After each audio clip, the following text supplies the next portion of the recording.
You need the staff report and stuff is on computers up there. That's what you need.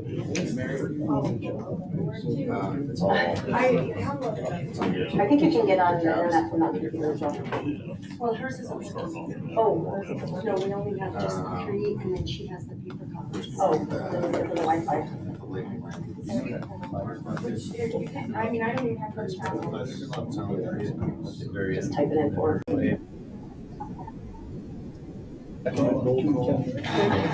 We are recording and running. Just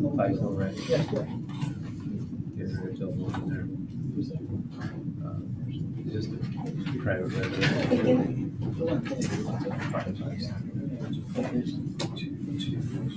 They want to start. All they've done is trees away. Cleared a path.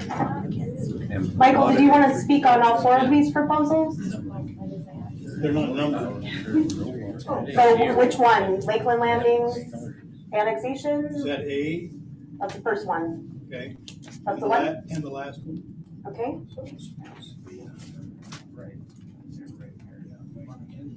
The subdivision or the zone change?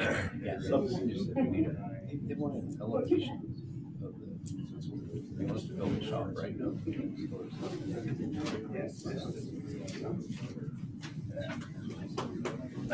Elevation is that engineering. Build a shop.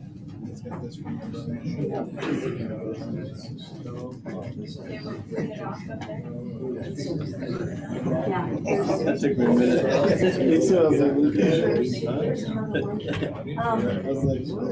Oh, yeah, do you mind? This is all right here.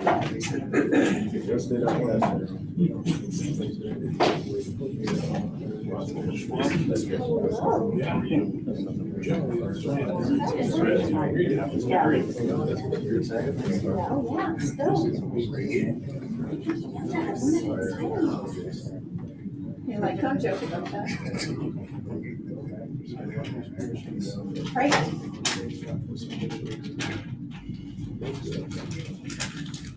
Testing.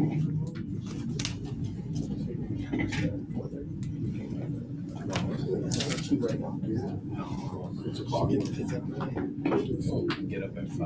I'm like, we thought we were gonna leave. Then I was like, eat now. All right, everybody, let's get started. Oh, okay. Sounds like he was in the same place. Maybe not.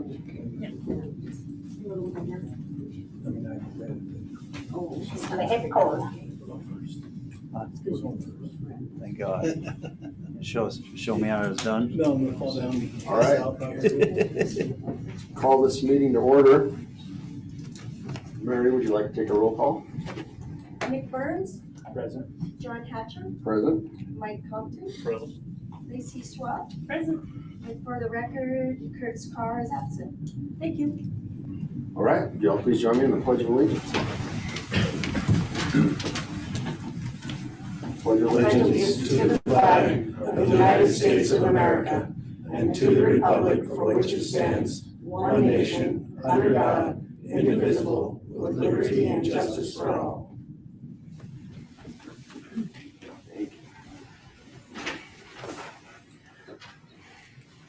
All right, the approval of the March meeting minutes. You guys get a chance to go over those?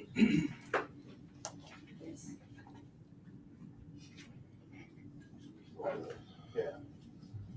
All right. Motion to approve. You don't have your mics. For the minute. Hold on a sec, guys. You guys have your mics up near your. Make sure they're on. Mike, you may need to put her just a little higher. Yep, testing. Get larger. Okay. There you go. Big You test. can see it. I could hear me. Now we can hear you. Thank you so much. Okay, who make the motion, sorry? Make the motion. Make the motion. Second? Okay, thank you. All right. All those in favor? Aye. Okay. The minutes from March are adopted. General business, looks like nothing. Nothing else. Visitors to speak. It's an opportunity to address concerns not on the agenda. 4-minute time limit per speaker is allowed. No formal action may be taken, though the commission may place topic on subsequent agenda for future discussion and consideration. Any visitors that would like to speak? Sorry. Come up or? Yep, just come up to the stand and state your name and physical address. All right. My name is Evgeny Pinchuk. My address is 8426 West Elmore Street, Rathdrum, Idaho 83858. I am a citizen that has some concerns, primarily regarding the rate of growth and its effect on our emergency services. The town hall by the Kootenai County Sheriff was really disturbing, the things that he said and the resources that he was asking for and just where we are. Yesterday, I attended my first city council meeting in person for Rathdrum, and I was here when we were presented with a letter from the fire agencies. I mean, every single agency in the county, begging for money, begging for resources, and begging us to stop growing at such a rate because we're quite frankly at a breaking point. Now, my concerns were only deepened yesterday when the legal counsel here basically said that we as a city and as a planning and zoning commission have no recourse and we cannot do anything via ordinances to slow down the rate of growth. This was after Mike Hill, one of the council members, asked a question what we as a city could do if we could pass an ordinance or if we as a planning and zoning commission could take any steps to slow down growth.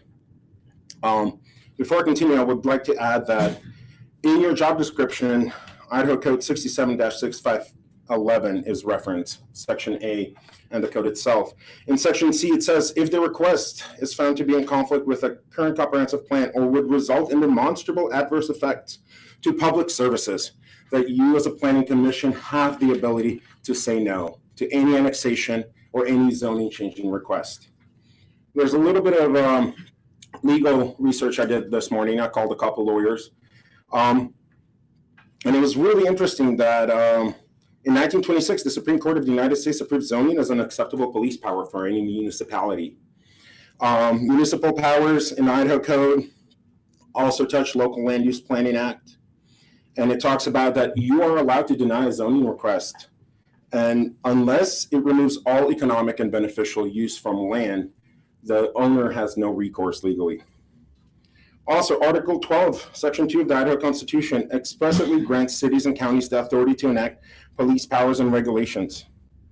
Idaho State Supreme Court stated, if enactment of police powers bears a reasonable relationship to public health, safety, morals, or general welfare, such an enactment would be valid.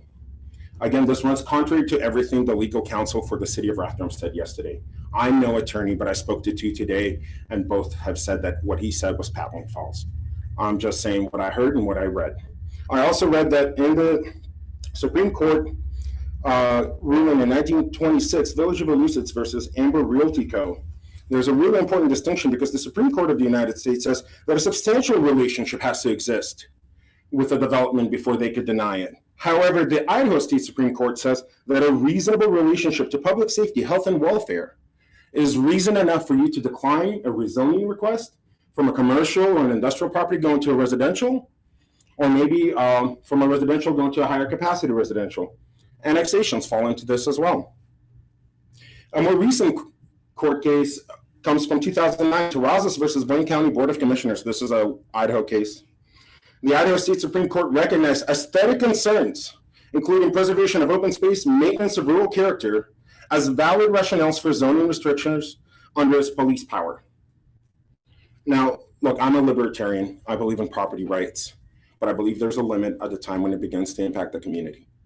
I ask you simply to go with your conscience. You were elected here, you were assigned here to do a job, and the job is to plan and zone and to keep the welfare of the citizens in your thoughts. That's it. Thank you for your time. Thank you. How did you pronounce your name? I'm sorry. Evgeny. Evgeny? Spell that for me, I have to put it in minutes, thank you. I've got it right here. It's fine, I've got it. Oh, sure, thank you. We just lost signal. Yep. Oh, okay. Thank you. Anybody else? Nothing new? All right, old business? Nothing there.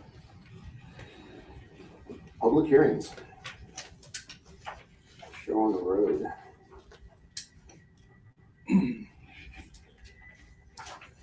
All right. I will now open the public hearing for the Lakeland Landings annexation and zoning request. I have to do this now. My name is John Hatcher, duly elected chair of this commission. Also participating in this hearing are commissioner members Nick Burns, Mike Compton, and Lacey Schwab. The purpose of this hearing is to hear testimony and consider the proposal for the Lakeland Landings annexation and zoning request. Following the public hearing, the commission shall consider all relevant evidence and comments and determine whether to recommend that the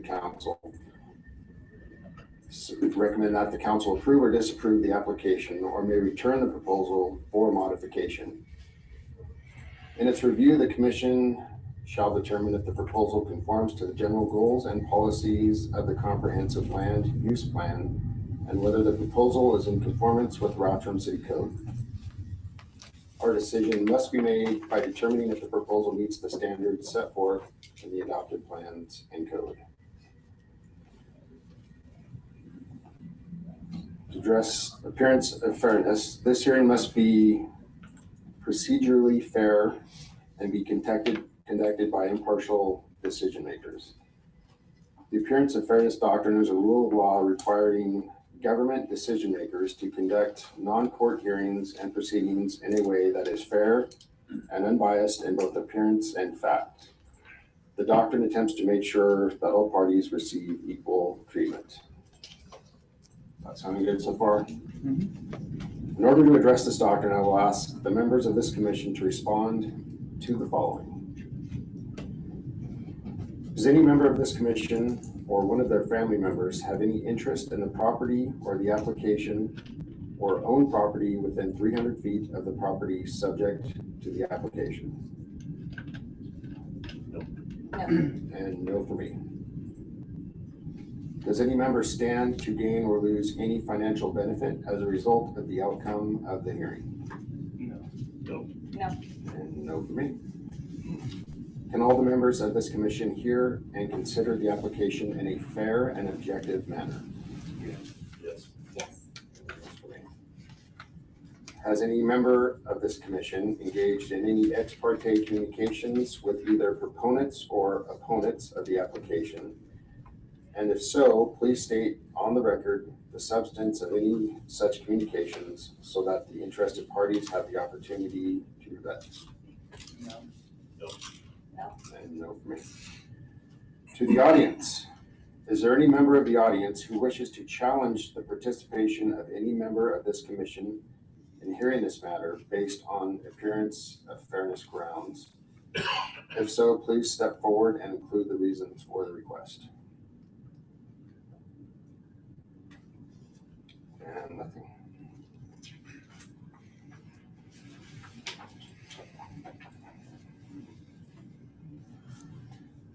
The members of this commission have received a staff report and exhibits regarding this proposal from the city planning staff and have had the opportunity, my mouth's getting dry, and have had the opportunity to review the entirety of the record for the proposal, including any comments received prior to tonight's meeting. I would now introduce all of the documents and indeed the entire staff file for this proposal into the record. This hearing will proceed in an orderly process as follows. And here it goes. The applicant will have 15 minutes to provide their presentation, including testimony of any technical experts they wish to provide evidence in support of the application. I may extend this if necessary. Then the staff will give the report.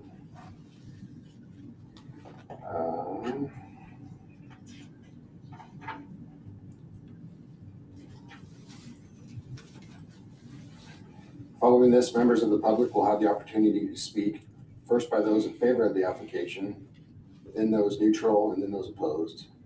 This is an opportunity to provide your evidence, impacts, or concern. Would you like me to read this entire thing, or should we start? No? Okay. If you'd like to speak today, you must sign in, including your address, on one of the public hearing comment sheets found on the table in the back of the room, and provide the sheet to the staff before we get to that portion of the hearing. All speakers shall come to the microphone and state their name and physical address for the record when called. Comments should be addressed to the commission, be relevant to the application, and should not be of a personal nature. If the comment is a question, the commission may direct such a question to staff or to the applicant during rebuttal. The commission members may also ask you questions for clarification. Each member of the audience will have 3 minutes to provide their testimony unless a motivated argument is presented, at which time I may grant you more time. Please avoid repetitive comments. You may comment that you agree, but leave it at that. If there is a group or organization here, please choose a single representative to provide your testimony so you are not repeating each other's testimonies.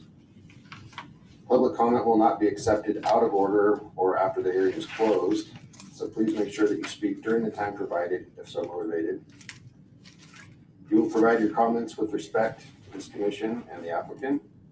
If there is any unruly behavior, outbursts, out of order comments, I will stop the hearing and ask the offending party to leave. Does everyone in the audience understand these rules? Excellent. Following public testimony, the applicant will have an opportunity for rebuttal, and the commission members should ensure all of their questions have been answered during this period, as once the hearing for this application is closed, additional information may not be entered into the record. Do the members of the commission understand this? After all the public hearings are complete, the commission will have time to deliberate to try to make a determination on the application. I will now let the applicant provide their testimony. To the representatives, please step forward, state your name and address for the record, and please keep your presentation to 15 minutes if you are able. Sir. Okay, let me bring it up here. Shaking the screen. Do you have a clicker for the? No, please just tell me when to advance the slide and I will.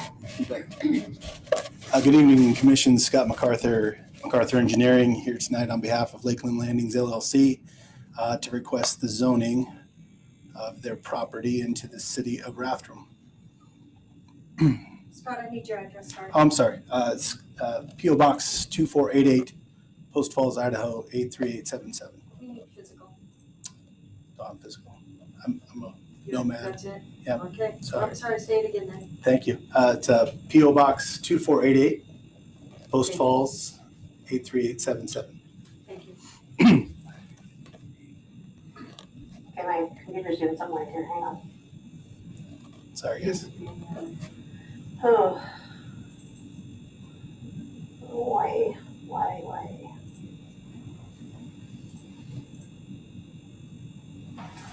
Doesn't like it. It does not like it. Well, it's up there, but it's appearing weirdly on my screen, so go ahead. All right, next slide, please. Next slide. All right, the property in question is located on north of Highway 53, roughly a half a mile east of Meyer Road. It's adjacent to the city-approved Westwood Pines subdivision that Viking currently has under construction. The property is roughly 17.2 acres. Next slide, please. The request tonight is for an R3 zoning. The proposed use for this property will be limited to single-family homes. To the north, we have rural zone property that's in the county. To the south, the same as Kootenai County rural zone property. To the east, we have a high-density residential development, mobile home park, and also some contiguous rurally zoned property. And to the west, we do have that Westwood Pines development that has been approved and is under construction. The zoning for that is R2S and R3. Next slide. So try to keep these simple. As you had to go through tonight, reading everything down the list, you have the city staff report. As the city staff has stated and thoroughly reviewed, the annexation meets the requirements and the criteria for Title 11 Rathdrum City Code. Next slide, please. It's also consistent with the comprehensive plan with respect to population, land use, natural resources, public safety, sewer, water, transportation, housing, school facilities, economic development, community design, and balanced development. We have a project that is consistent with the rurally, I guess it's consistent with the development, the densities of the surrounding properties that are in the city of Rathdrum, contiguous with the city boundaries. And we're just expanding that use further to the east. Excuse me, I'm just getting over a cold. Back to. There you go. Nope, you're good right there. As far as population, we're in a bit of a unique situation here in North Idaho now. Housing market is at a desperate need for homes, for lots to build on. This proposed use is not a multifamily use. It is a single family use. The proposed development will bring in much needed homes. While utilizing the existing home that's on the property as a single family home, it'll remain in as part of the development. Public safety, gentleman spoke earlier tonight on emergency services, and one of the big issues is that our emergency services need levies. We need, there's no development impact really that promotes public services. And so additional population coming into our area increases the need for those levies. They request those levies, and that is the way they fund those programs. And that unfortunately, there's no economic impact fee that really drives that other than traditional taxes. So through development, through impact fees, that are paid at the time of building permits, that promotes the city, and the city services. But as far as fire and everything, that those growths come with the levies that are requested by those departments, those agencies, as well as the schools. And one of the big issues that we have is the school. There's no way to really expand school. Again, in 2006, the state of Idaho no longer accepted development impact fees for schools. And so therefore now they too have to come forward with levies. And so part of our development will be to provide a voluntary impact fee to the Lakeland School District for each lot that's sold at the time of closing. We have an approval with the Lakeland School District to do so. They are in support of that, and I provided Carrie tonight with a letter showing that's what we intend to do and what will happen.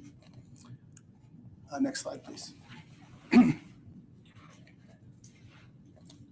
As stated in the staff report, the staff does recommend approval with conditions, and we're in support of all the conditions in their request. Next slide, please. And with that, I'll stand for any questions. Do you want to do questions now or staff report? Yeah, did any of the other folks that are with you or nobody else? Okay. Yeah, do you have questions of the applicant now? What is the voluntary impact fee per lot?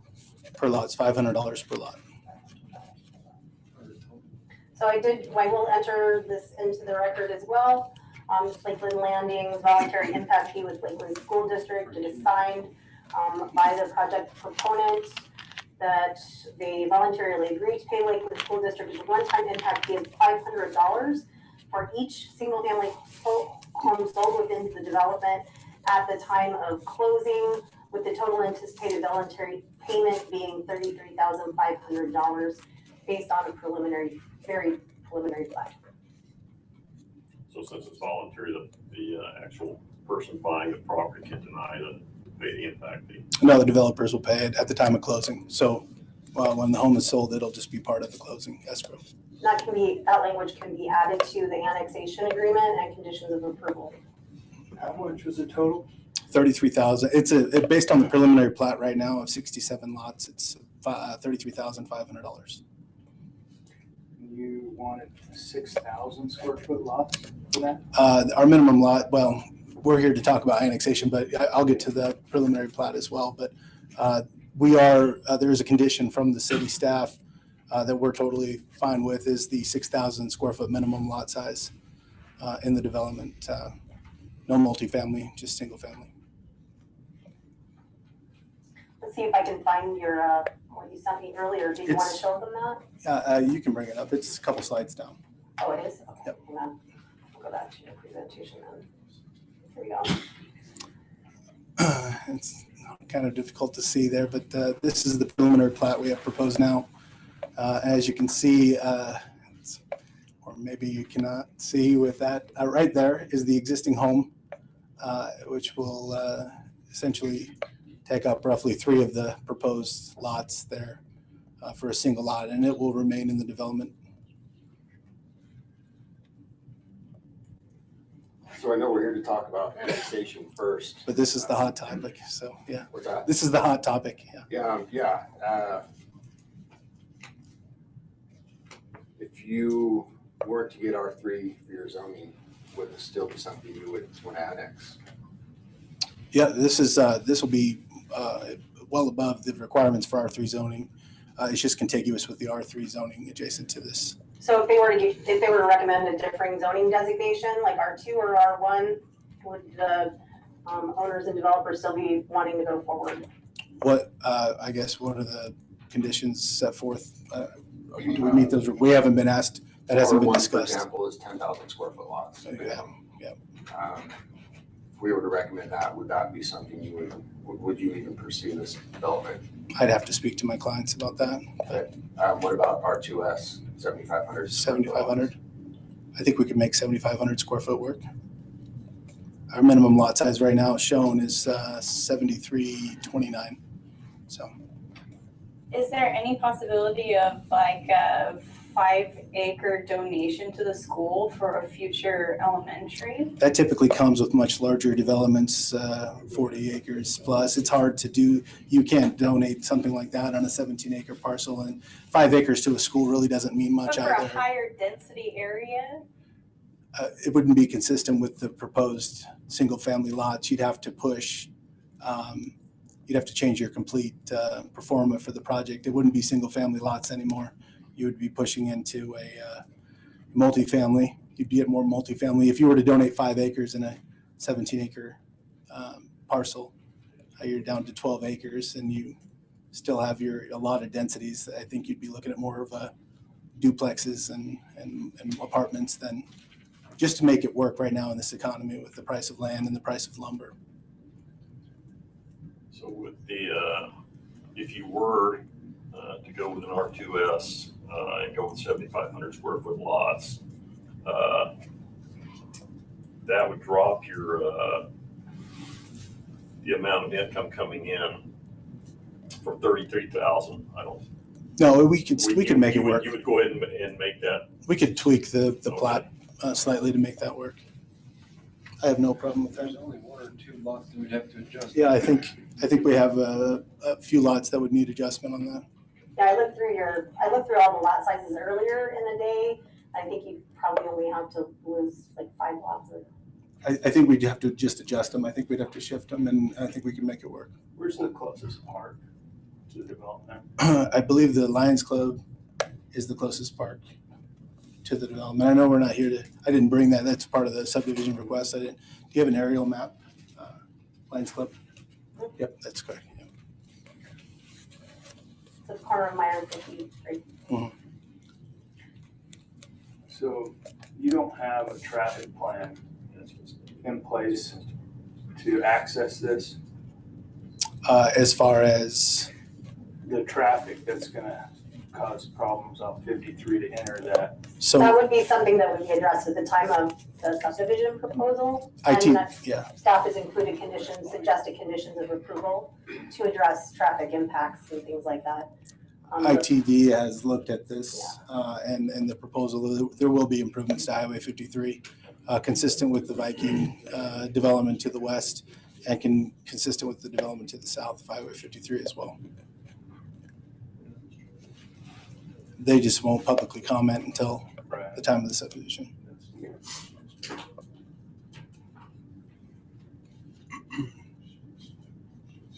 I was saving this for later, but Okay, Just get it all out. yeah, just throw it all out there. All right. all right, thanks. Thank you. Thank you.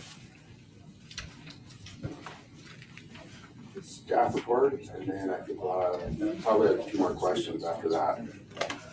Okay, so it says I'm screen sharing, so hopefully anybody that is on Zoom can see this.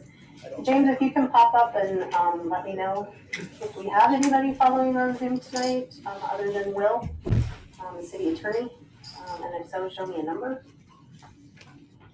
Okay, I just figured that. Anyway, so let's get started with the staff report. Carrie, the only person attending not as a panelist is Leon. I'm sorry, is Leon? Yeah. Thank you.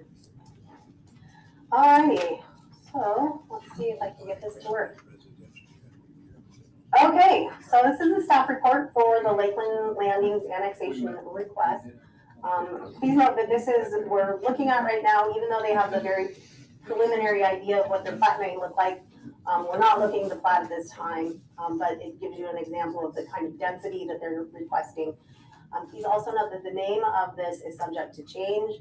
That may happen at some point. Hopefully we will decide that before it goes to council and before we get annexation agreements and all that stuff. So the application is seeking approval of annexation and zoning of R3, which is multifamily residential, zoning of approximately 17.2 acres of real property, excluding right-of-ways.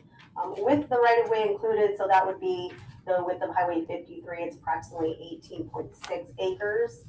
The property is adjacent to the existing city limits to the west, which you see there in blue.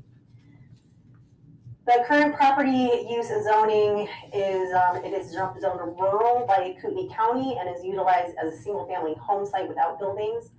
Proposed zoning is residential multifamily R3. The proposed future use is single family residential only. So they're not proposing any kind of, multifamily development or apartments. And staff has included a recommended condition of approval for the annexation agreement that would limit them to single family homes in the future. So residential multifamily district is considered high density in terms of Ratham's provisions for single family zones for residential zones. But basically what this means is they would have to have a 6,000 square foot lot minimum to put one dwelling on. So the next up, which is considered low density, technically is 7,500 square feet. So it's called high density, but it's probably somewhere in the middle. The property is located within the area's Ratham's exclusive area of city impact. And the city's future land use map designates the area as residential.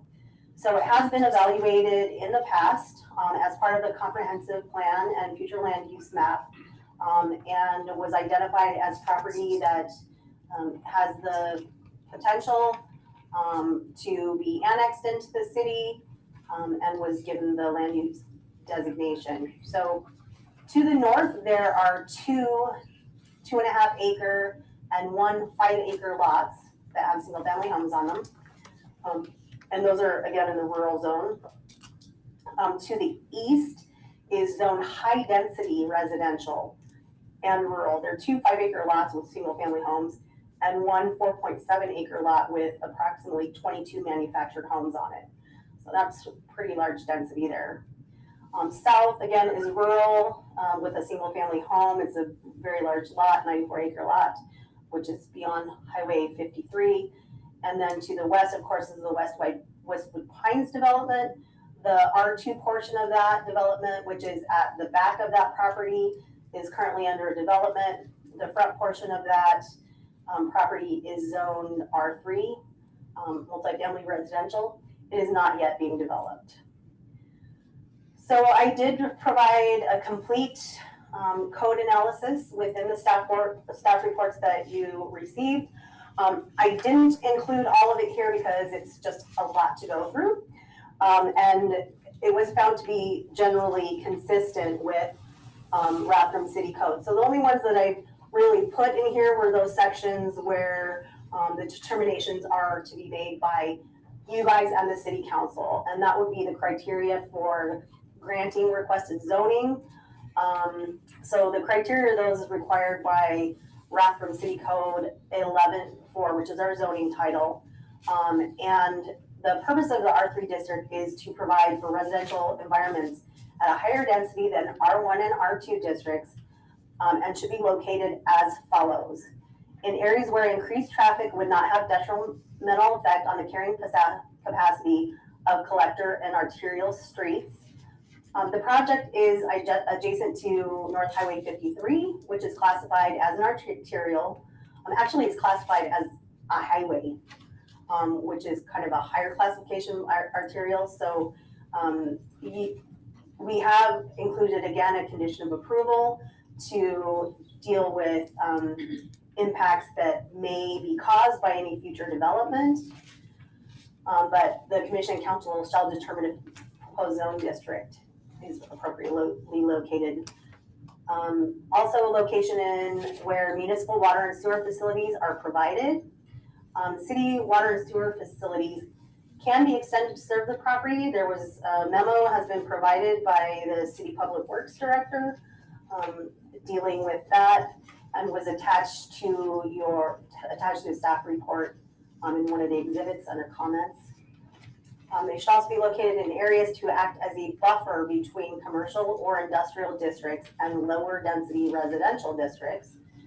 Again, this location is adjacent to existing residential multifamily R3 and also low density R2S within city limits, and adjacent to rural and high density residential zoning within the county. So it's somewhere there in the middle.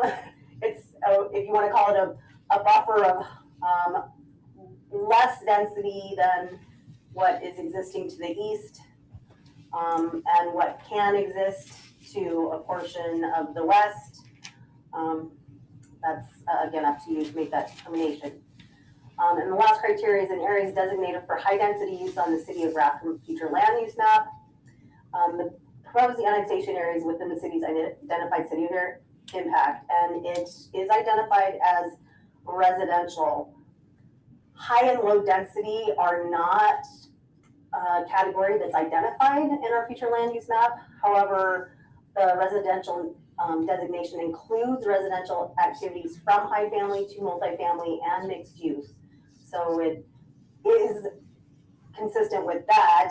Higher density residential activities should be located close to transportation corridors like Highway 53. And then for the comprehensive plan analysis, again, I did a complete and exhaustive analysis that's included in the staff report. Again, I'm only including here those sections which could not be determined to be consistent or unknown, and those are population, to address changing growth and trends and capacities to work towards a moderate stable rate of long-range population growth. Well, as you all know, this area has been growing at a steady rate for the last several years. Annexation of area to support orderly residential growth where the infrastructure for such growth will be paid for the project proponent or developer, and can be extended to other properties within the city and its area of city impact, in general provides for stable growth over time. And the subdivision, if a subdivision is developed there, will have to extend utilities to the furthest property lines of their development. The proposed zoning and density is consistent with other development in Rathdrum and directly adjacent to this. But the commission and council shall determine if the proposal addresses growth trends, capacities, and provides for stable long-range population growth and orderly development. Land use, goal 1, policy B, consider include several criteria in development of future zoning subdivisions and other ordinances plans. And there's a whole list here. It deals with a wide range of housing, especially that which is affordable to local citizens, economically and socially integrated neighborhoods, pockets of neighborhood commercial businesses, system of pathways and open space, transportation network that can provide for our community. Sorry, every time I click on that, it changes the slides. And support preservation of agricultural lands. So the proposed zone district allows for single family development as provided by the applicant on underdeveloped land. There is one single family home there, but it has been identified as a parcel of underutilized land. It's not currently being utilized to its highest and best use, and provides for additional housing stock within what we all know a very restricted current housing market. I see it and hear it all the time, how, the price of homes is just outrageous because there's just nothing available. Sidewalks and pathways will be included in any proposed future subdivision or building development. Improvements within any proposed subdivision or development will also provide appropriate transportation for the area at the time of future development. And again, we included that condition of approval for the traffic impact analysis. This property is currently utilized as a residential and not for agriculture, so it doesn't impact that. And then the staff did find the application to be generally compliant with the other regulations within population, housing, transportation, land use, all of those utilities. So we get next to economic development, which is section 2J, goal 1, cultivated environment that provides a diverse, sustainable economy that retains Rathrumm's rural character and preserves the natural environment while providing local access to livable wage jobs. This is again unknown. It is anticipated that with the increased populations, more diversified commercial and industrial uses will be attracted to locate to Rathrum. We have the zoning available to locate those uses. Many of those, however, are dependent on the availability of housing in determining locating to our area. So we have had a couple of very large companies that may have passed us by to move here because there just wasn't any housing available to house either their workers, which will be moving here, or workers from here that will be moving over to those jobs, and then housing will be needed for the jobs that those workers left. So that's kind of been a little cog in the wheel of our economic development. Goal 1, policy C, promote the expansion, retention, and diversity of the existing economic base, focusing development efforts on clean, non-polluting industry. Again, it's anticipated with increased population, more diverse uses will locate here if we have that housing available. And then community design, balanced development, guide public residential, commercial, and industrial development to sustain Rathrum as a compact, close-knit rural town. So growth of Rathrum, of course, we all know it's inevitable, and our mission is to make plans to regulate and control that growth in a reasonable manner. The proposal appears to be consistent with development patterns that have been previously established by council. However, that's up to you and the council to determine. So I do want to clarify that staff did not make an outright recommendation to annex the property, but did make a recommendation that it should be annexed if the commission, you should make a request to the city council to recommend approval if you find the proposal is compliant with the comprehensive plan and the city code, and that it's in the best interest of the city. So really that's what you need to find. The recommended conditions of approval I have listed here. Development within the annexed area shall be limited to single family houses with a minimum lot size of 6,000 square feet in area. Now, if you guys want to recommend lower density, larger lot size, we can change that and update that condition of approval. All of the provisions of residential multifamily zone district standards shall be applicable to development. So that deals with setbacks and lot coverage and all those things. In that zone district, they are able to have, I think they have a higher lot density in R3 zone districts. Is it still 35% or is it larger? 35%. Okay, it's 35% on smaller lots. Number 2, the project proponent shall enter into an annexation agreement with the city of Rathrum to address infrastructure needs as well as transfer water rights and other requirements. The agreement shall be approved by the Rathrum City Council. So in the past, I have brought the draft agreements here with you guys, but it's usually, the details of that usually get hashed out kind of between you and the council. So I didn't bring it to you guys this time. It's not technically has to be reviewed by you. The owner developer shall obtain any permitting or approvals necessary from any jurisdiction, such as Idaho Department of Water Resources, DEQ or Panhandle Health for removal and decommissioning of wells, septic system, and propane tanks shall proceed with removal as required by such jurisdiction. The owner or developer shall execute a development agreement with the city prior to issuance of any site or building permits with the city. So that's different than the annexation agreement. The annexation agreement would actually include all these conditions and lay out what they have to do just to get into the city, just to have our services, our sewer services and water services and those things available to them. The development agreement itself is more detailed and talks about what kind of infrastructure they have to build if they build a subdivision. So it talks about the streets they have to put in, the sidewalks and the curbs, lighting and fire hydrants and street trees and stormwater swales and all that good stuff. The owner, let's see, the development shall be subject to the requirements of Rathrum City Code, including all development standards as found in Title 11, Chapter 5, which we've been reviewing at the time of construction of the project. Such requirements have not necessarily been reviewed at the time of approval of the conditional use. Sorry, this is not a conditional use for time of approval of the annexation, addressing uses on the property. And number 6, the owner developer shall comply with the annexation agreement, development agreement, any conditions of approval, permit, and all applicable regulations, whether we specifically said them or not.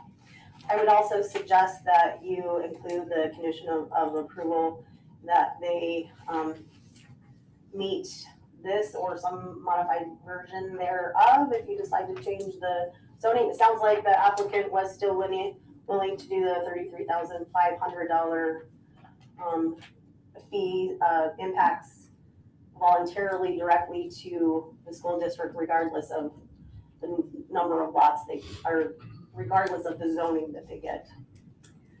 So for the commission's action, after the public hearing, after you've heard comments from the public, any rebuttal from the applicant or anything, and gotten all your questions answered, and then after the hearings today, when we actually go to deliberation, you have to consider all relevant evidence and comments and determine whether to recommend that we annex and zone this, or recommend it with a modification. For example, if you want to change the zone district, or to recommend the request be denied. The commission shall ensure that any recommendations are in accordance with the comprehensive plan, established goals and policies, and shall specify the ordinances and standards used in evaluating the application, which were all included in the staff report, the reasons for approval or denial, whether or not you found it consistent with those plans, and the actions, if any, that the applicant could take to obtain an annexation and zoning if you're recommending denial. And then really quick, I do want to go to, if I can get out of this. I want to go really quick to the staff report. So the several jurisdictions were provided the opportunity to comment, including the school district. We got an original comment from them, which is kind of their form letter that talks about their needs as the city grows. We also did get a letter from Northern Lakes Fire Protection District, so they did evaluate the annexation request. And really their only comment was that they'll need to review it for fire hydrants and the development plans. So they didn't recommend, they didn't identify that it was something that they didn't want to occur. They didn't provide anything to us anyway for this proposal that they would need anything further. DEQ responded as well. This is also kind of a form letter regarding air quality, wastewater, drinking water, surface water, which there isn't surface water there. Again, it's kind of a form letter, but it talks about construction impacts. We also have the memo from the Public Works Director, Kevin Jump. And I'm sorry, I don't think that we have the, I think we just said that we wanted to,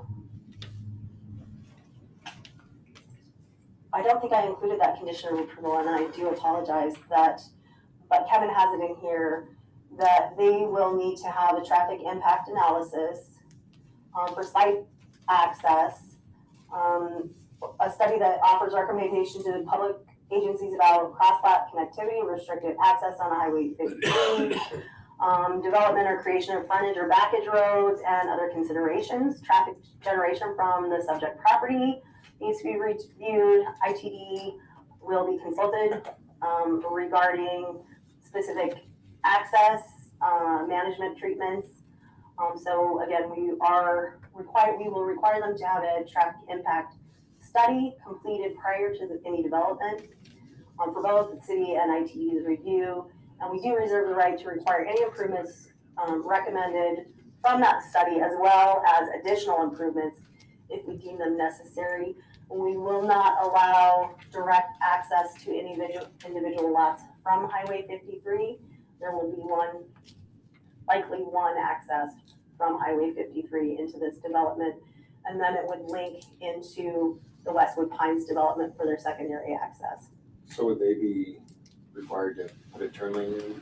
They may be, yeah. Change the entire. Yeah, that'll be evaluated prior to the development. So if their traffic impact study identifies that there would be interruptions to traffic and a turn lane is needed, or an additional signal is needed, or anything like that, the developer will be required to provide those. So would the city be able to require that, or is that strictly ITD that would have? Either of us can require it.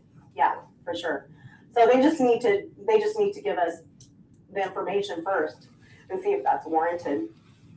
And then we also had a letter of support from a member of the public, and those were all, again, included in your packets. So I did include in the staff report potential motions for approval, any approval of this application. The language set forth is not intended to suggest any specific action.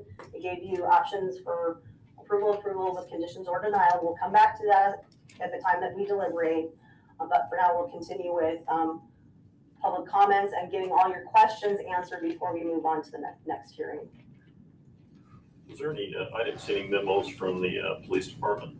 There was none on this one from the police department. I believe they were contacted, though. They don't generally respond. I think I saw a letter in there from Chief McQueen saying she had no comment.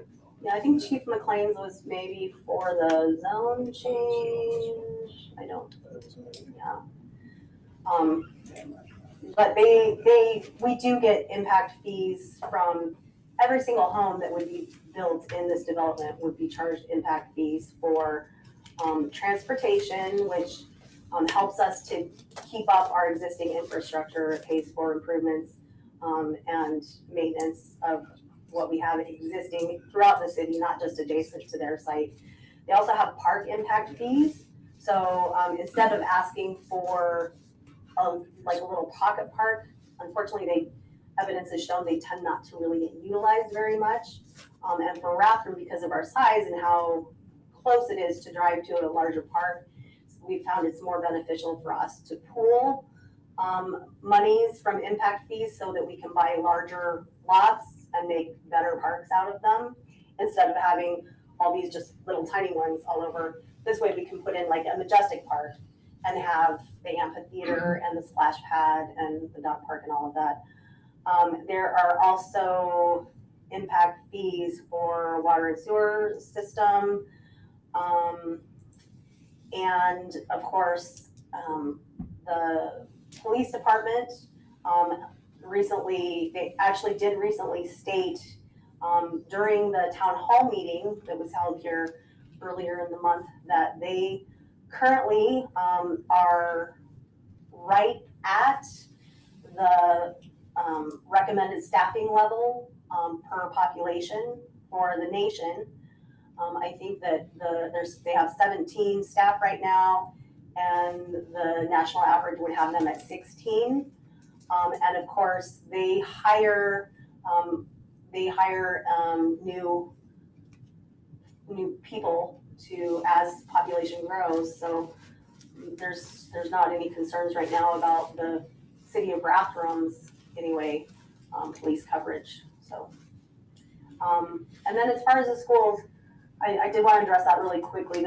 The schools kind of have the same thing with the land donation as the city does with parks, instead of people like donating land to them, which then may have plat restrictions or other things on them that they can't necessarily sell them or whatever. They did that with Berkshire, right? It was like 10 acres. Berkshire was a huge annexation, and they did 10 acres there.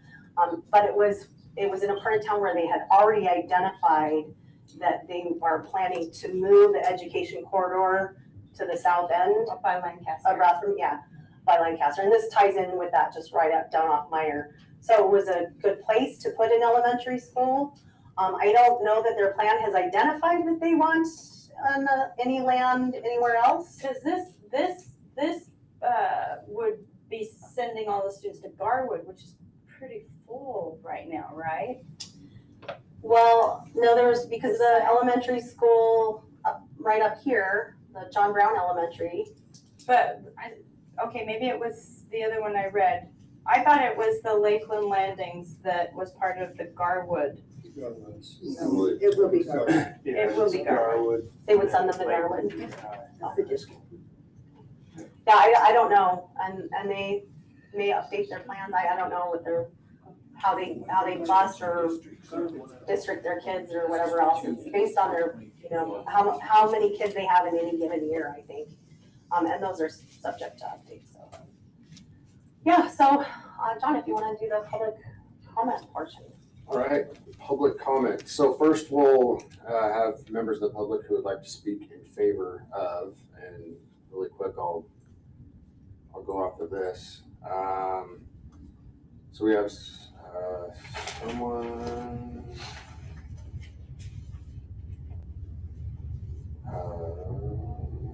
So someone, this is for the Lakeland Landings. They do not wish to speak. They are in favor of. The name of the person is Brian Taylor. The address is 2063 East Lancaster Road in Hayden. And his comment, feel the subdivision would help provide affordable housing to local families. So next we have Scott MacArthur. And he wishes to speak in favor of. He was the project proponent, so. Okay. So we'll keep Isaac Henry, who would like to speak, and. Well, actually, you have what I've written, but the only thing I wanted to emphasize is single-family houses. Okay. That comment was included in the record as well, thank you. So it's Isaac Henry, do you have his address? Yep, it's on the comment that was provided in the staff report. Okay. Is that a favor? And so that is it. Is there anybody else in the Yes. audience who would like to speak in favor of this application or proposal? If so, please step forward and state your name and physical address for the record. Okay, Nobody? So we'll have, for the neutrals.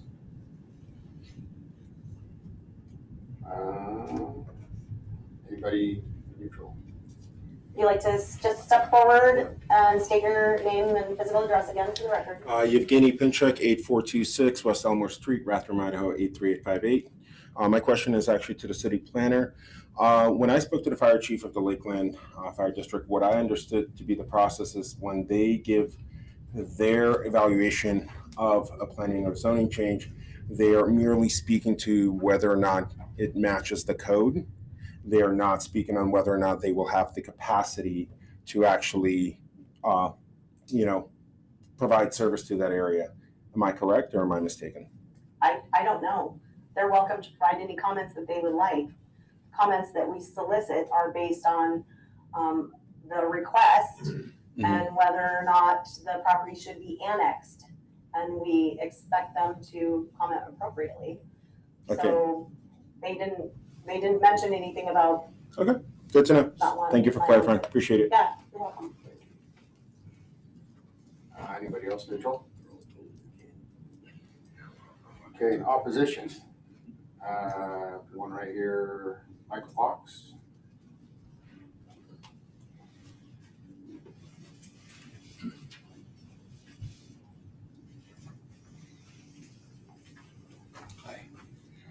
Michael Fox, 13403 North Grand Canyon in Rathdrum. First question, did you say that you did get a letter of support from the school district for this annexation? And We got a letter from the school district. It's their form letter that discusses the number of children. Here, I can bring it up for you here. Hang I on. know, but after this negotiated impact fee, are they withdrawing their letter of non-support for it? The letter is not a letter of non-support. It's a neutral letter. It does talk about impact fees. I just got this letter today, about the negotiation with the school district. I would suspect that they will, if it's something that they agreed to. This letter is dated, May 24th, and this is the first I've seen it, so I can contact the school district. But basically their letter talks about, recognizing that development will occur, however, it does have impacts on the schools, that they aren't able to collect impact fees, which we all know is state law, they can't do this. Excuse me, both letters for the Westwood Pines and for this one actually state from the school district, we cannot support this development. I don't know that this one says that. It does say that. At At least the one I have does. And I've got a copy right off of your packages that you gave. Just tell me the paragraph. It's the third one down from the top right there. Okay, well, with no impact fees Or without. come on down the next one where it says Lakeland is known and Okay. saw. Second sentence there. Okay, so we cannot support this development without the project considering the impact to our public education system. So they have considered it and they have negotiated with the school district. I can read you this letter. I'll go ahead and read it for you if Okay, you're done. but is that going to be entered as part of the record It has on been this entered into the record, yes. after the public It was hearing date entered has into the been record set? earlier today. But it's supposed to be on before the public hearing is set, according to code, but anyway. But they made some comment on wayward The purpose of times. the public hearing is to enter Okay. evidence. Okay, anyway, So I'll give you, before you step down here, I'll read this letter for you and give you an opportunity to respond to it, okay? well, I know they didn't support either of these projects, but I'm glad to see that the developer has Okay, are you, stepped up. yeah, okay. So For this. are you on the school board? And No, have I'm not on the direct school evidence? board. Okay, I just help build their buildings when it comes tax time. And my information is, I guess basically what you have received, because I'm not sure when this was put on the website as part of the meeting agenda packages that goes out to the commission members. that's the same information. When was that put on the website? I believe that it was put on the website on Monday. Okay, so doesn't give you a whole lot, and I looked several times and couldn't find it, but anyway, as it was mentioned, the staff goes through this analysis of comparing the project and the application to city codes and also to the comprehensive plan. And in their analysis of the city codes, and the staff, I don't want to be negative about the staff because I think they do an excellent job, but in this analysis, they compared 22 code sections to see if the project was consistent. 15 of those, under the consistency, it says to be determined. So there's no yes or no as far as whether it's consistent or not. It says it's to be determined. That's 2/3, over 2/3 of them, 68%, are to be determined after the fact. So I'm not sure how you can make a judgment on something that says the consistency is to be determined later. And the same way with their analysis of the comprehensive plan. An example is the goal of the comprehensive plan that says to avoid annexation. It says to be determined. And then in the notes, it says the council shall determine that, not you. And I know you just make recommendations, but in the very back of that same report, it will say that you, as the commission, are responsible. The commission shall ensure that any recommendations are in accordance with the comprehensive plan. But yet in the analysis, it says those are going to be determined by somebody else. So I'm not sure how you, why would you bother ensuring anything if it's going to be determined by somebody else?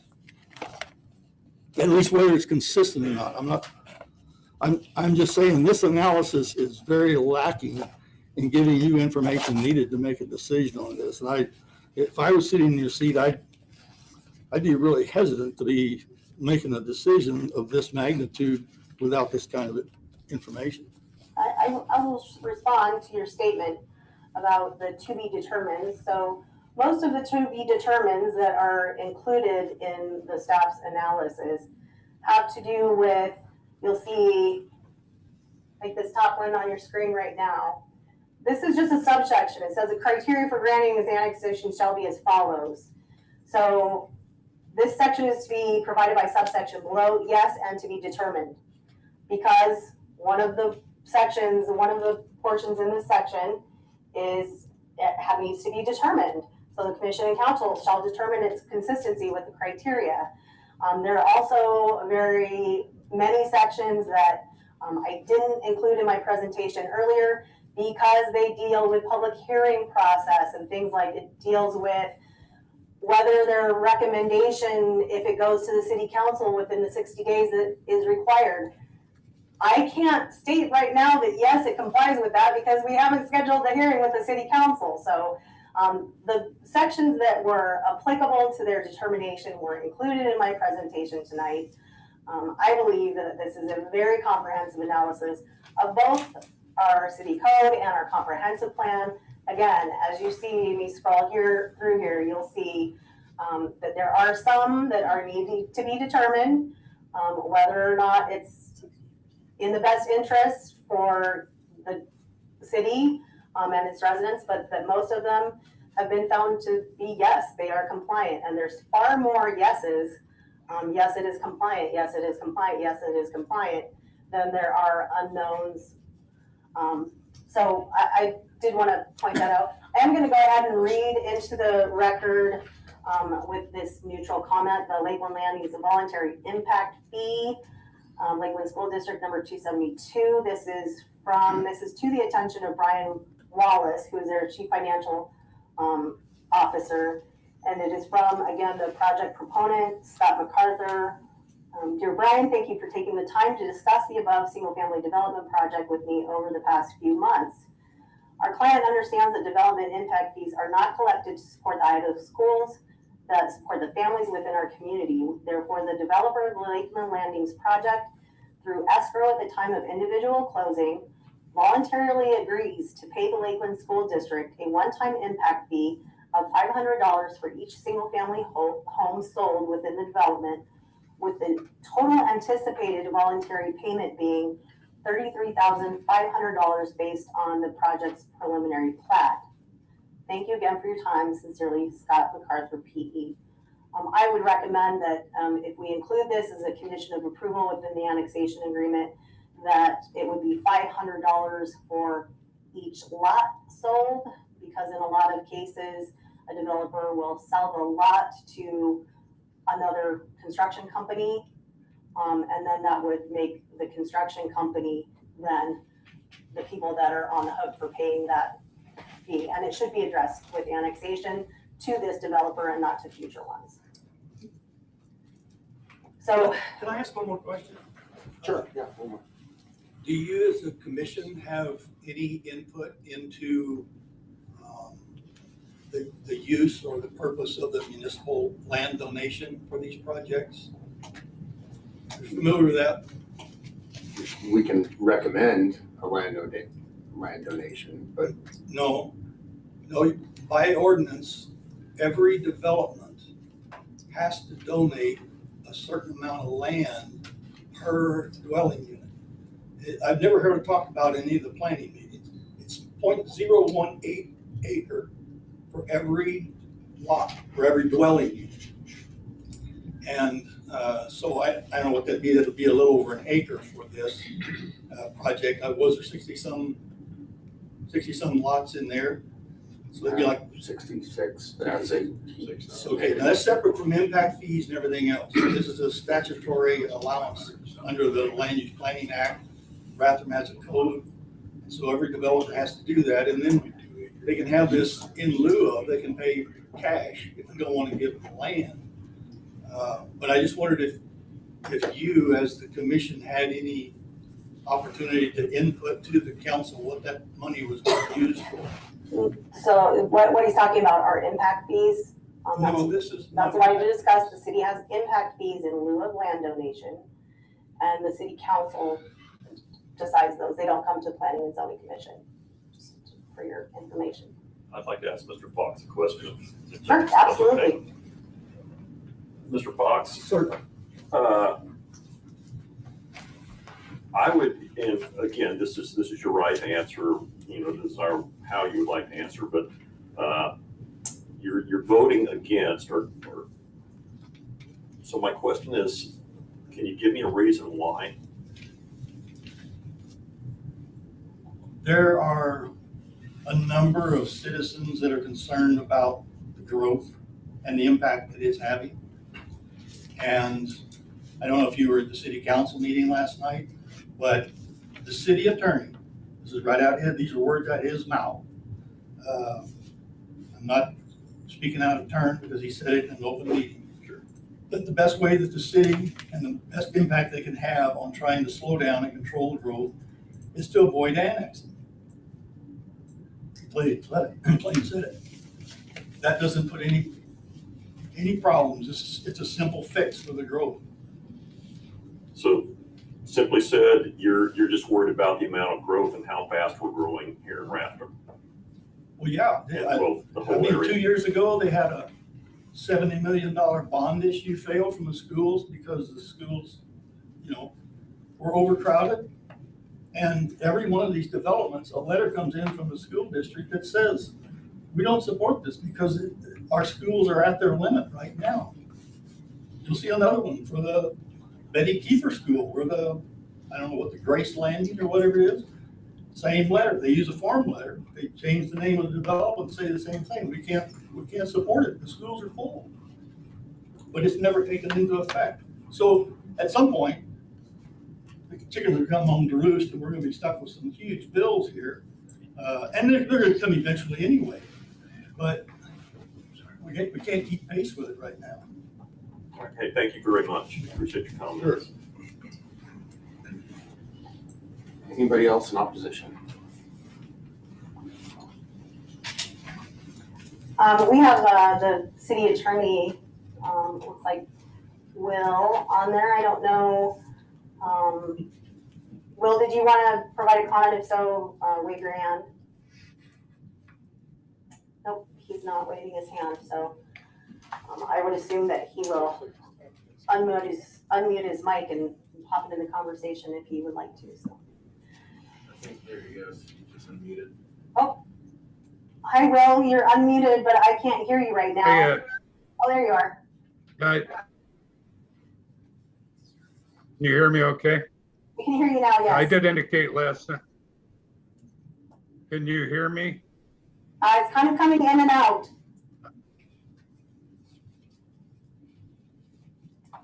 I think yeah, it's not a very good connection. Yeah, I think your connection might not be great. I mean, you can leave your camera off and try to speak. That might help. If you can hear me, at the council meeting last night, I said you could limit growth by not annexing property, but I also indicated that the problems with that would be the deterioration of the properties surrounding the city. And there was another comment that other cities could grow into the city's area of city impact if Rathdrum was not annexing property into the city. So the ramifications would be potentially larger lots in the county surrounding Rathdrum and the deterioration of the aquifer because those large lots would not be connected to the sewer system. So those were some of the comments that took place at the council meeting last night. Given the Local Planning Act specifying that you would allow property owners to use their property for beneficial use, and the fact that you could have a taking if you were not allowing property owners annexed into the city to make reasonable use of their property.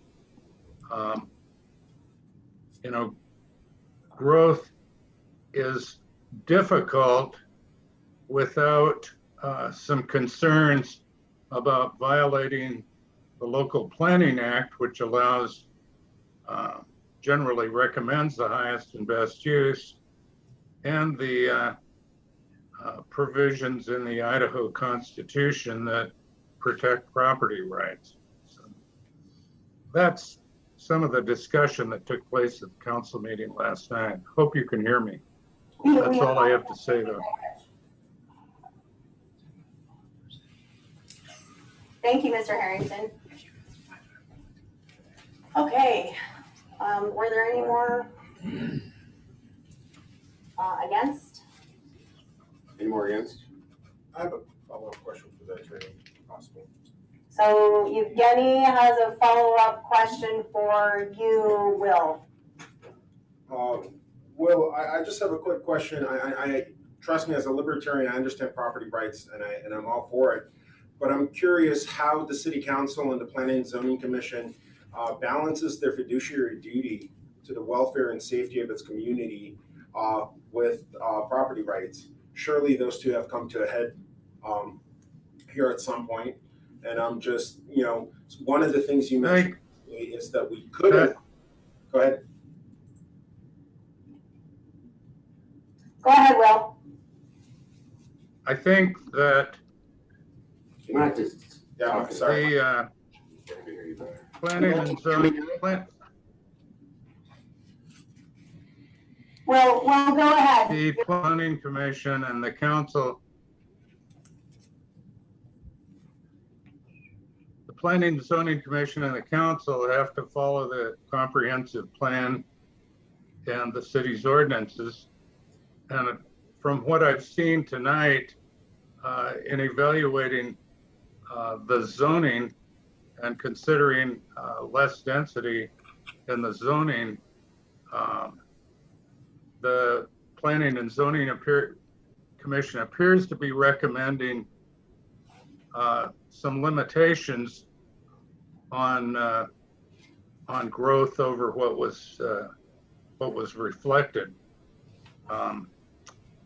I think the issues that are being raised require more than a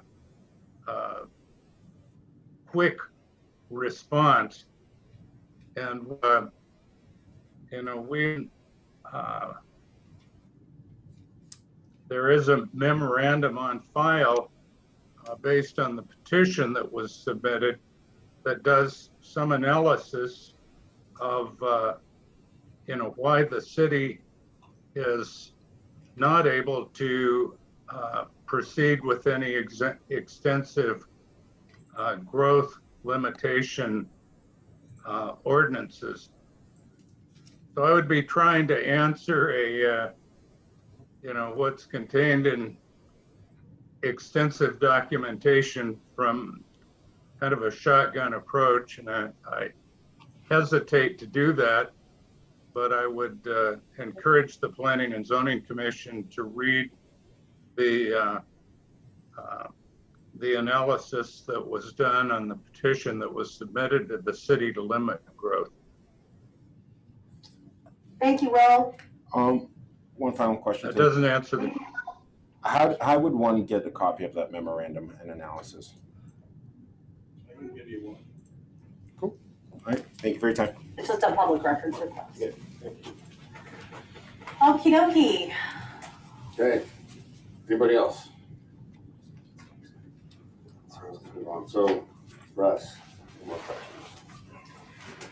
And do you guys have any more questions of the applicant or me or anybody in the audience? This is the time to ask it because we're not gonna ask again once we close the comment portion of the record. Once we close the comment portion, then we can't get more evidence from the applicant, because if you do, you have to open it back up to the public as well. Yeah. I have a question about the impact fees. There a one-time fee with the purchase of the land, or attaching the land? How does that work? You mean for the school? I mean for all of them. Okay, so the impact, the way the impact fees are set up is that they're fees that are paid at the time of development of individual properties. So at the time that they build a home on each property, then the applicant who is making the application to build that home pays the impact fees. So again, those are in lieu of land donations, and they deal with parks and transportation and utilities and essential services. And are they based about, was there an algorithm that determines how much? Is that year to year, or is that based on how much? It's looked at, those impact fees are looked at yearly, I believe, by the city council. Okay. And there's an algorithm. Okay. It's based on. I don't need the algorithm. Yeah, it's based on equivalent residential units for utility supply and other things, so there's lots goes in, yep. I do have one question. So you said if it was zoned R2S, that you would still be in favor because the lot number would go down in forking out the 33,500? Not exactly. So Scott MacArthur, again, is this my rebuttal period? Yeah, you have a rebuttal period. Okay, so would that be this period Yeah. now is, okay, I just. You can go ahead and take this as your rebuttal. Okay, You again. can answer questions as part of it. Okay, Scott, speak up, Scott, and use a microphone or something because you're hard to hear. Sorry, Scott MacArthur, didn't want to yell, I get in trouble for yelling at home, so. MacArthur Engineering, so yes, I think I was trying to figure out the best way to go about this. I'd like to keep the R3 zoning and raise the minimum lot size to 7,000 square feet, which we could still keep the same number of lots, be restricted by the minimum lot size, which is just 500 square feet less than your R2S, and still provide the same impact to the city, or to the school district, excuse me. At the same time, we'd provide the same impact fees of the building permits to the city, which would help with city services as well. So if I could request the R3 zoning, minimum lot size, single family residence for 7,000 square feet, that would be, I think that would accomplish what we're trying to accomplish and maintain the R3 zoning, which is contiguous to us to the west.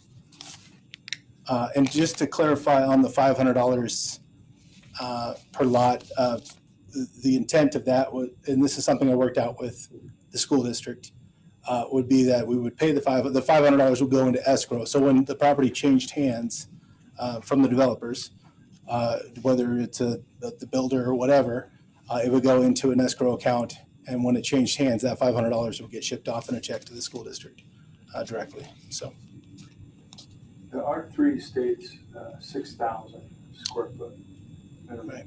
And I'd be willing to say, let's make it a condition of 7,000 square foot minimum lots, R3 zoning, which you guys, I believe, have the power to recommend to city council.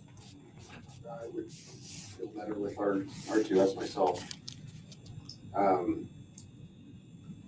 think the donation to the school district is great. Okay. Thank you for doing that.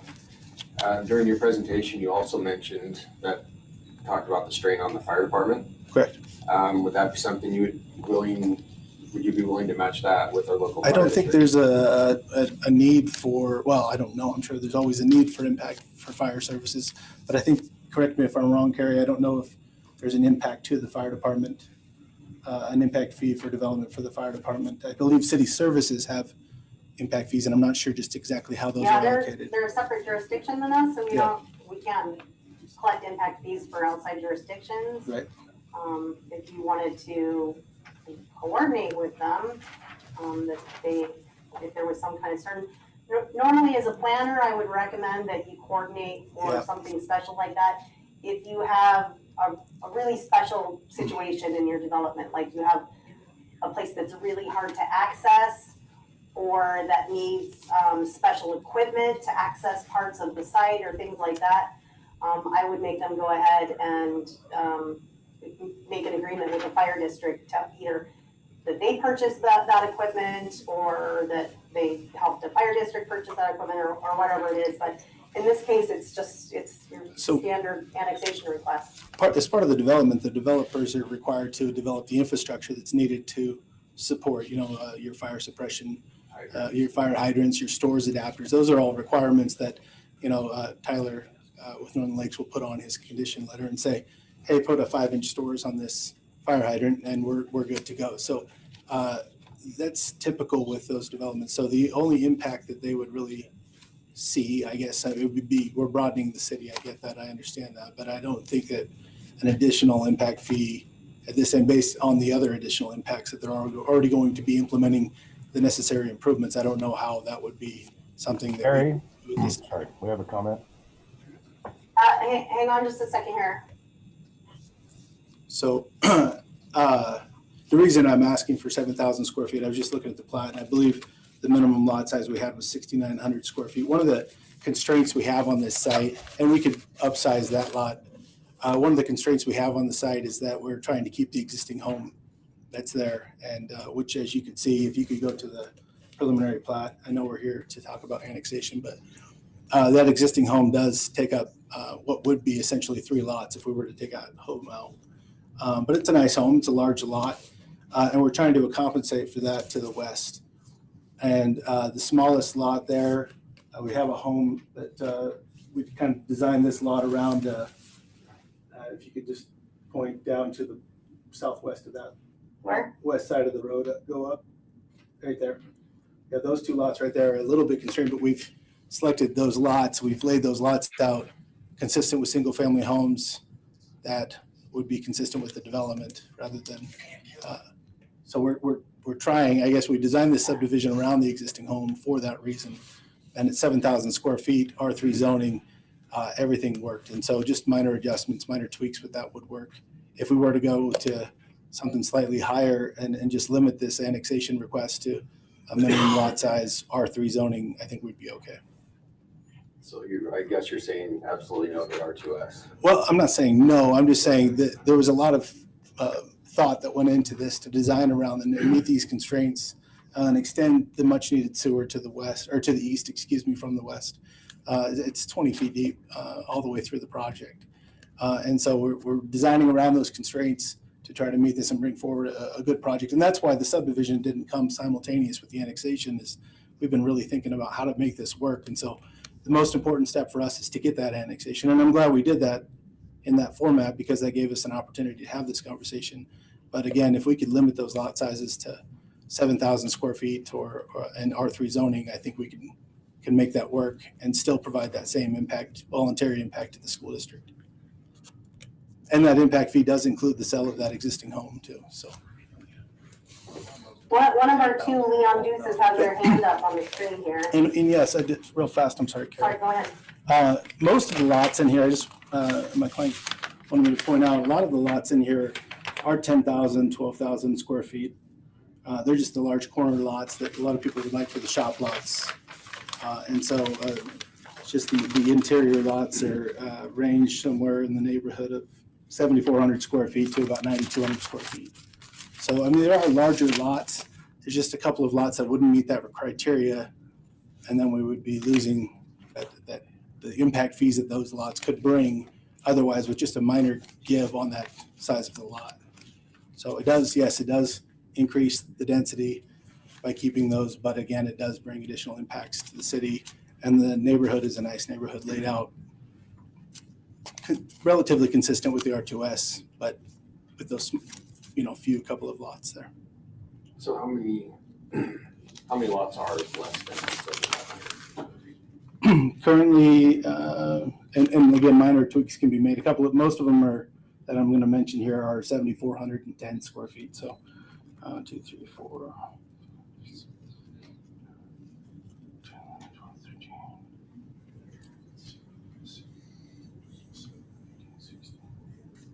You had a chart in the one you sent me. Yep, I'm counting those right now. I think it was roughly 25 that are, a lot of them require minimum minor little adjustments, but. And that's at 7410, you said?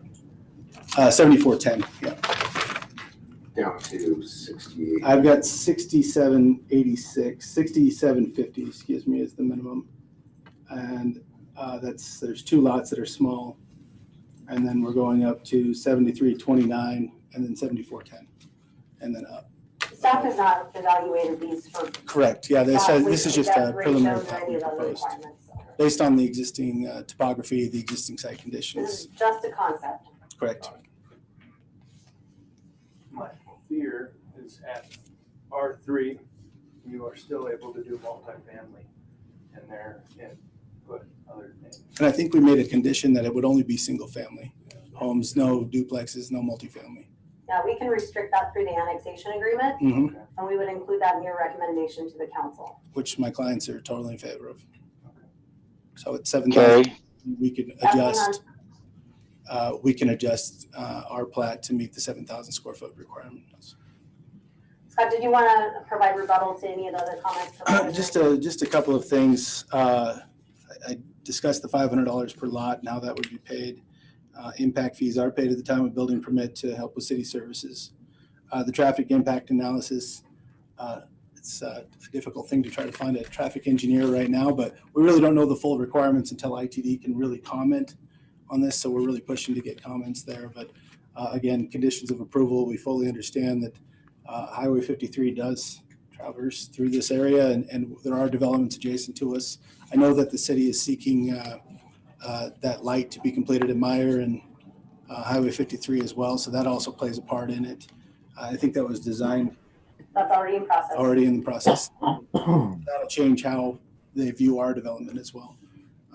But we do provide that ingress egress to Highway 53. We are providing the thoroughfare with the concept plat to the east through the development.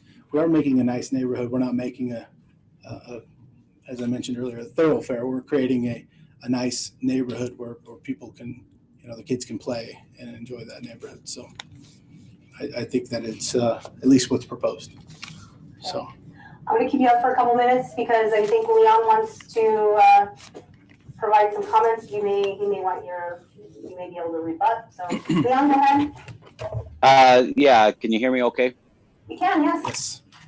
Okay, just information only. Last night at the city council passed a resolution to help form a committee to evaluate impact fees for the fire districts. So through state law, it is allowed to have fire district impact fees if that is determined and an intergovernmental agreement is formed. So just wanted to let you know that may be coming and possibly may be here by the time houses start to go up in this area. There is no guarantees that there will or will not be impact fees, but just that there's going to be a discussion. Great news. Thank you, Leon. Thank you, Leon. All right. Do you want to play anything else? Any questions? Will has a comment.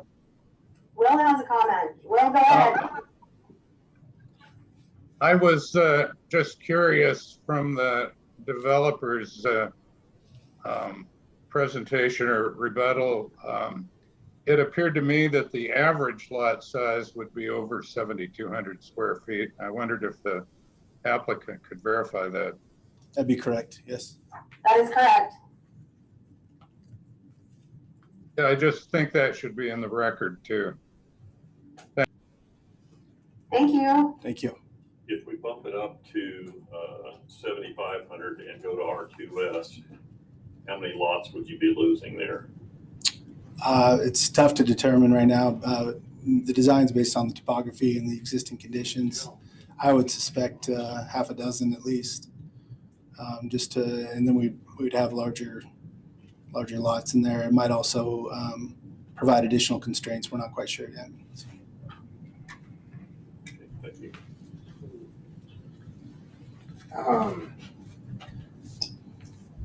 Do you have a fence planned or anything for the future? A barrier against Highway 53? We intended on putting sound wall along 53. Sound wall, and what's that gonna be built out of? Precast concrete. Okay, excellent, thank you.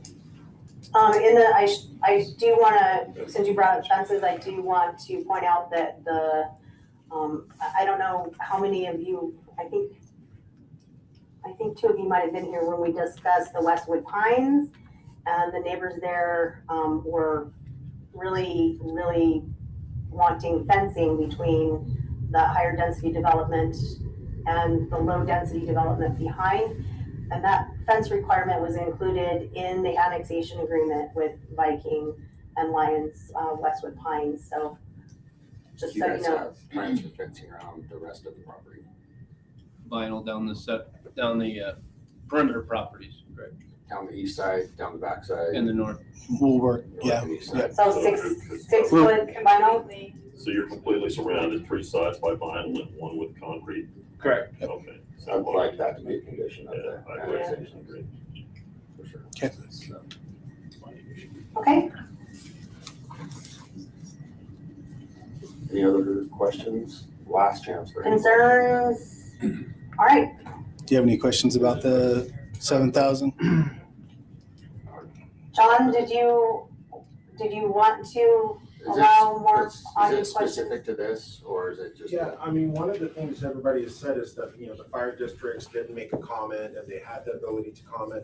They wrote a letter on May 15, 2021, and all the districts including Lakeland Fire District, that said that they consider themselves at the brink and that they need more resources, So- and that they consider that future growth Sir, should be again? paid for it. Again, they didn't submit that letter as the part of the comment for this proposal. Okay. I myself did not receive that letter. This developer did not receive this letter. It was not entered into the record for this application or this proposal. I They understand. did provide a letter for this application and proposal, Okay. and they did not state that they had an objection to the annexation. So if you have a fire district telling you that they're running short on resources and they need impact fees desperately, and they actually came out and said that the city government's not wanting to play along with each other, is the reason they don't have an intergovernmental agreement in place to charge this So impact fees. that's why our city administrator just came on and indicated that the city council made a motion last night Yeah, but it took. to investigate doing those impact fees. Yeah, I know, but my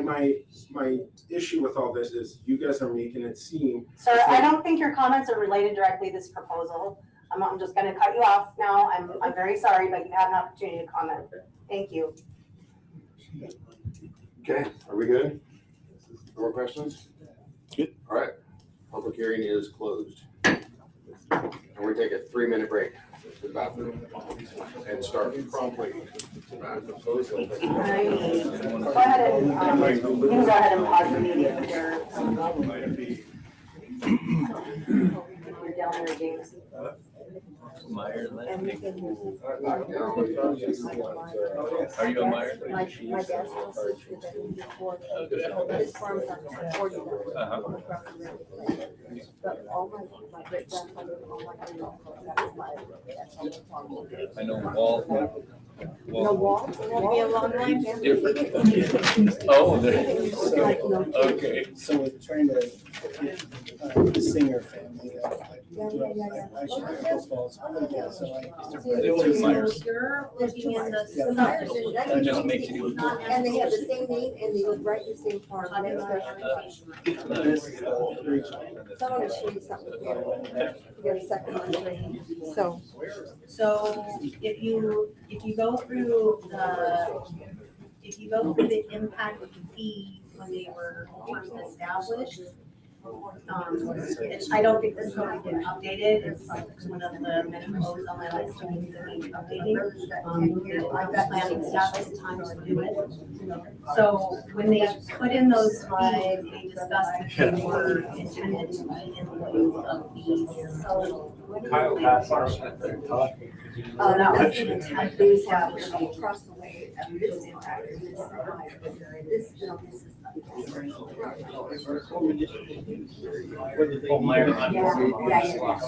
So the impact fees are based on fair market value, that's why they're evaluated all the time. So they're here, right? Fees preferred by the subdivider. And in almost all cases, they prefer to pay an impact fee.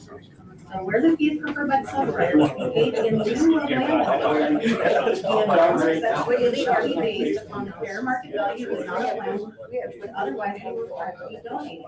So you'll have to look into the impact fees, the way that they're set up and all the. I know, because art's out too, right? What's going in right here? I'm sorry. I'm sorry. Yeah, if you'd like to schedule a meeting with me, I would love to. Now they're running power down here. But this, I'm cutting off comments because John Hatcher has never done a public hearing. And he's only been on the board for less than a year. If you would like to make some kind of complaint or comment or anything else, you're free to call the mayor, you're free to call the city administrator, you're free to contact the city attorney. That's the problem. Hi. I know. You know, sir, I appear 8 hours a day, every day, our offices are all, this was on the light. We're the long way. If you have a public records request.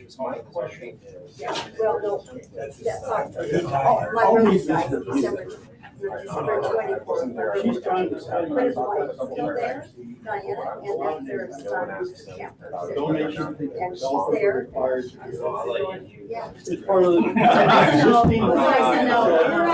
You're not, I solicit comments from everybody. So I have a list that includes all the utility companies, like county, highway districts, the water districts, all public service providers, everybody else. What I do is I'll send them either what we show in the public notice that gets posted like. Or sometimes I'll send them the sample if I have it available in time.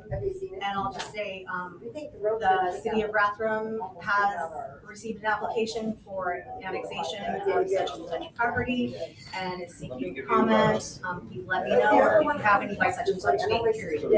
So it's open-ended, like provide or whatever, like, and if it says it's for annexation, I'm supposing that you're gonna provide me comment about their annexation. I hope you're gonna provide me And the only reason that I stopped was it seemed that it was a general comment, not necessarily, so we have a lot to get through.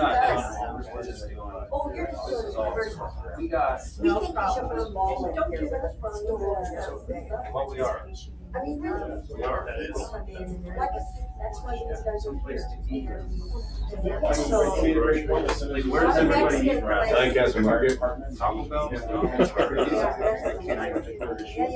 like a Italian garden or Olive Garden or Red Lobster. I'm glad the council's gonna look into that though, if they can. Oh, God. And then of course now they're right on Rich Meyer Road. So now this is gonna be a little small. Well, and no two districts are alike, so if you look at like, irrigation districts or water protection districts or fire districts or school districts, none of them have any of the same boundaries. So you can't be like, well, I live here and I'm in Rathrum district. No. And I'm paying for school. You're in Rathrum, you're in Lakeland, you're in Northern Lakes Fire, you're in, any number of a given irrigation district. So yeah, it is, that's what's like fluid and rural where that is. We have an access road that our dealership is still there. We're gonna get that 300. got it. There's an easement along here. Yes, that's okay. So Where's the come in for? Used to come in. I think it's 2 weeks. So we're putting in a boulevard. I do have very limited time and it's a very, very, very busy time of year. We're actually going to do just a gravel access road down along the property line. Just email me and let me know how much time you need. This is like an emergency exit. That's all we would be. Because I've talked to him. Gravel road there. Yeah, and he's just Leon. Because the trees, it was hard to get back to the back party. So he asked for the candy. Oh, yeah. Well, that's us. That's us. I'm young.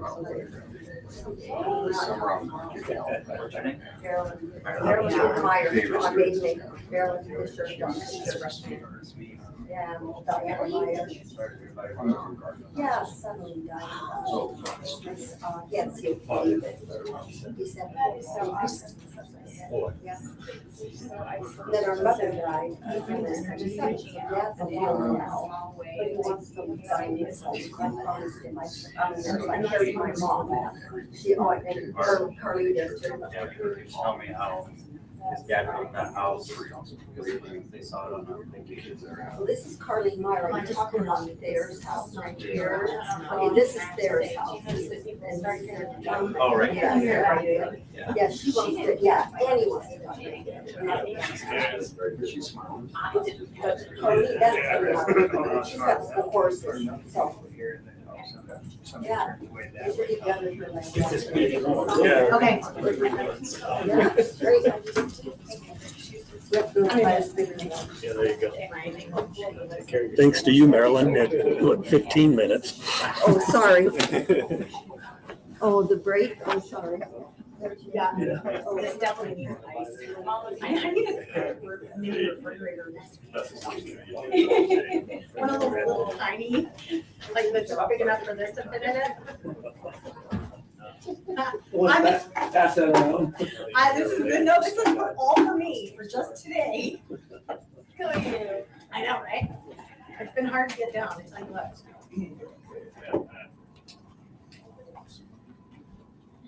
Hi, James.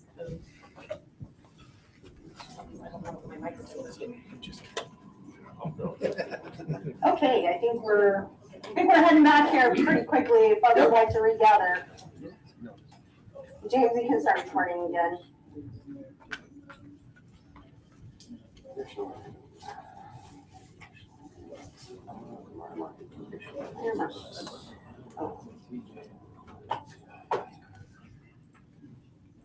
All right, let's get started again. So next is the Meyer Market Conditional Use Permit. So I will now open the public hearing for the Meyer Market Conditional Use Permit. Oops.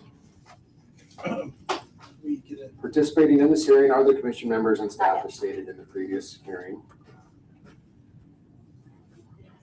The purpose of this hearing is to hear testimony and consider the proposal for the Meyer Market Conditional Use Permit. Following the public hearing, the commission shall consider all relevant evidence and comments and determine whether to recommend that the council approve or disapprove the application, or may return the proposal for modification. In its review, the commission shall determine if the proposal conforms to the general goals and policy of the comprehensive land use plan and whether the proposal is in conformance with Rathdrum City Code. Our decision must be made by determining if the proposal meets the standards set forth in the adopted plans and code. We'll again address the appearance and fairness doctrine. Does any member of this commission or one of their family members have any interest in the property or the application or own property within 300 feet of the property subject to the application? No. No for me. Does any member stand to gain or lose any financial benefit as a result of the outcome of the hearing? No. No. No. Can all the members of this commission hear and consider the application in a fair and objective manner? Yes. Yes. Yes. Yes for me. Has any member of this commission engaged in any ex parte communications with either proponents or opponents of the application? And if so, please state on the record the substance of any such communications so that interested parties have the opportunity to vet. No.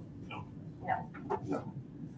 To the audience, is there any member of the audience who wishes to challenge the participation of any member of this commission in hearing this matter based on appearance of fairness grounds? If so, please step forward and include the reasons for the request.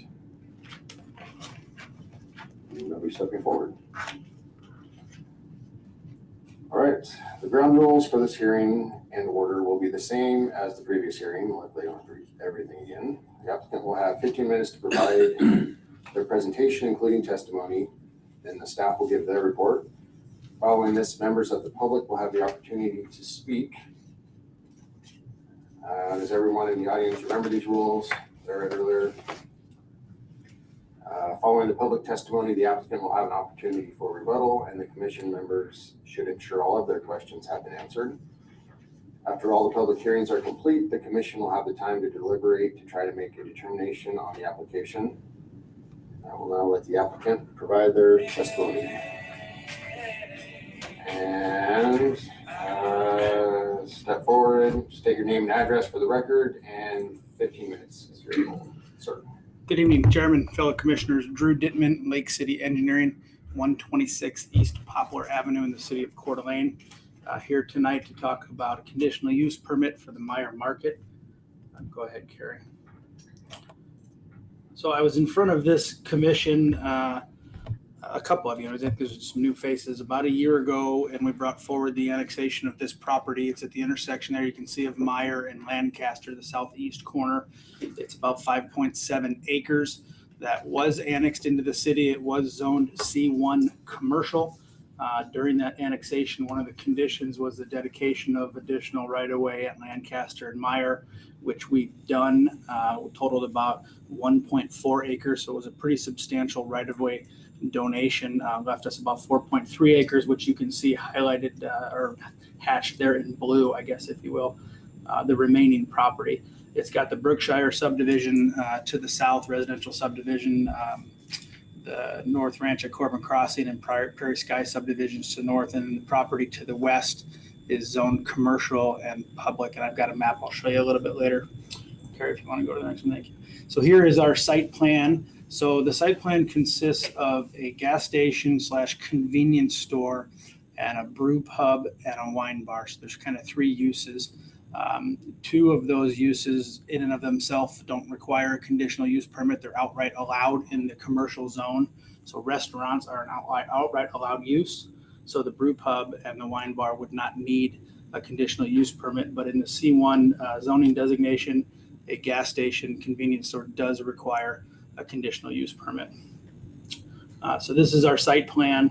If you're familiar with the Lancaster market at the corner of Lancaster and 95, it's the same family that owns it. This is obviously a much scaled down version of that one, but it's the same company, a similar feel, similar style gas station that we're looking to develop here. So you can see we've got access on both Lancaster and Meyer. I've overlaid the future roundabout that the city has in planning over the top of that, so you can see what that would look like as well. We do show, and I think it's noted in the staff report, in the upper right-hand corner of our site plan, you see a little drive-through coffee stand.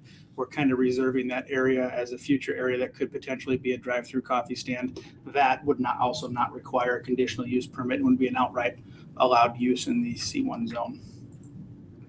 Thank you. Right now. I'll touch briefly on it. Rathdrum City Code 1183 outlines 8 criteria for granting conditional use permits. A lot of words. Pardon for the interruption. Carrie, are you not sharing the presentation?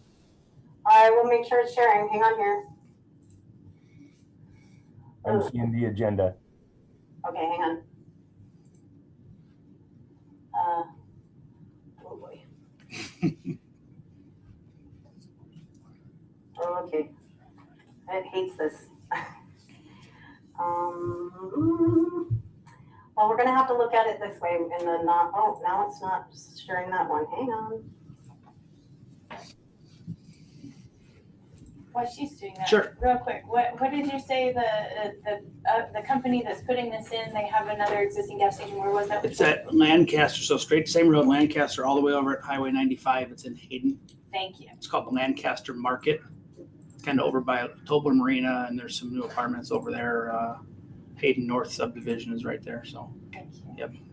Same company, same parent company, local owners, just as much scaled down version of that. So, you want me to go on, Carrie, or do you want me to wait? Do you see it now, James? Yes, thank you. Are you seeing just the main page, or are you seeing the one that says? I'm seeing the blue at the top says Meyer Market CUP. Okay, so you're seeing the main page. Hang on. Let me. No, that's this one, isn't it? Yeah. Okay. Do you see the one that has a Rathdrum code on it now? Well, yeah, Meyer Market CUP at the top. Then it says Rathdrum City Code 1183 criteria for granting CUPs. Perfect. We're in business. Okay, thank you. Sorry, guys. So this is Rathdrum City Code 1183, and I know it's outlined in Carrie's staff report, and I know she's going to go through it at length. So I won't dwell on a lot of it, but I kind of wanted to go through a few of them, touch some highlights. If you've got questions, I can answer them when I'm done here or when Carrie's done with her presentation. So item A is, will this constitute a conditional use? Yes, it does. So like I said, the gas station itself and the convenience store require a conditional use permit per code. The other uses are outright allowed. Item B is, will it be harmonious and in accordance with the general objectives, specific objectives of the comp plan? There is a full comprehensive plan analysis in the staff report. I know Carrie's going to go through it, but briefly, the comp plan does address commercial nodes, specifically in this area at the intersection of two major arterials. It is already annexed into the city. It is already zoned commercial, so we're not asking for any additional zoning or consideration there. Item C, will it be served adequately by public facilities and services? Again, as I showed in the previous slide, there is a future roundabout plan for that area. Lancaster and Meyer are both arterial streets, if I'm not mistaken, Carrie. One's a major arterial, one's a minor arterial. There are services available, sewer, city water is all available right there, either in Lancaster or in Meyer. Item D, will it be designed, constructed, operated, maintained to be harmonious and appropriate in appearance with the existing or intended character of the general facility, and that such use will not change the essential character. Again, it's already zoned commercial. There's commercial property across the street, or it's undeveloped commercial property, but it's zoned and annexed into the city as commercial. It will develop as commercial. It's a great location, intersection of two arterials, surrounded by a bunch of houses. It's a great spot for a convenience facility and some restaurants. Item E, will not create excessive additional requirements as to public costs for facilities and services. I won't get into impact fees or any of that. But like I said in the beginning, we did dedicate almost 1.5 acres of the property towards additional right-of-way. And actually, we will be dedicating some more right-of-way. If you want to go back one slide, Carrie. If you can, or is that going to screw things up? And then I have to. Oh, sorry. Then I have to do it here. Yeah, it's. Mary? Nope, that's forward. Go back. Hey, Mary, I think this computer just. The computer appears to be freaking out. Okay. I didn't do that. I promise. Just try to ignore it, guys. I think if we're having a problem, James, I think would let us know. James is doing that now. So, okay, so you can see the roundabout overlaid there, and there's a triangle that's highlighted in the northwest corner of our site plan. We actually have to dedicate some more, even more right-of-way to the city for that roundabout where it kind of clips the corner of our property. So I just want to point, so even though I said we have already dedicated 1.4, probably dedicated another 1/4 acre of property. So quite a bit of the property has been dedicated to the city. Now you can go back. Okay, so let me do that one. I believe I'm on F. Will not involve uses, activities, processes, materials, equipment, and conditions of operation that would be detrimental to the person's properties or the general welfare, or create excess traffic noise or nuisance type issues. Again, it's a commercial zone, very relatively low impact restaurants. The gas station, yes, will be open 24 hours, but because of the location, it's not going to be used like a heavy gas station on 95, for example. We do have landscape buffers as part of our site plan that are being reviewed by staff, 20-foot landscape buffer on the south, 20-foot landscape buffer on the east side. Lights will be downward facing with cutoffs, all of that stuff, obviously in accordance with city code, and staff gets the opportunity to review and approve all of that to make sure that we're doing the right thing there. Item G, vehicular approaches to the property, designed not to create traffic problems. And again, we have accesses both on Meyer and on Lancaster that are spaced sufficiently away from that future roundabout. And we've discussed that with Kevin Jump, the city attorney, and he likes the locations of where we've got those. And so they don't interfere with traffic movement. The city engineer. Excuse me, thank you. For the record. Will not result in the destruction, loss, or damage of a natural, scenic, or historic feature of major importance. It's a 5-acre parcel right now. There's a single-family home on it and a shop, so there's no significant features that are on the property, so that's really not applicable.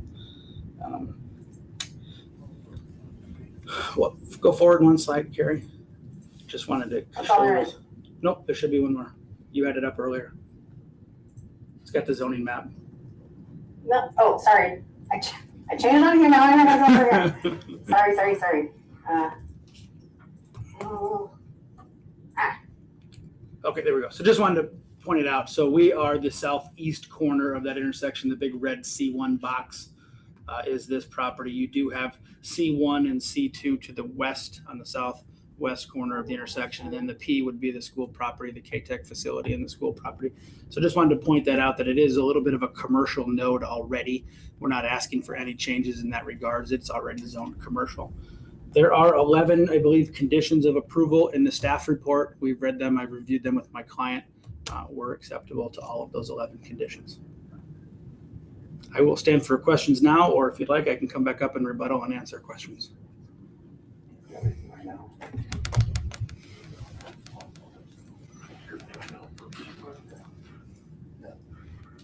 Oh, wait. Thank you. Okay. Get rid of some of these.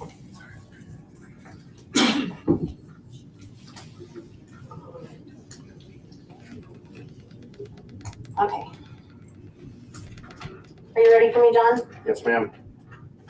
Okay, so let's make sure that I am screen sharing, and then I'm sharing this.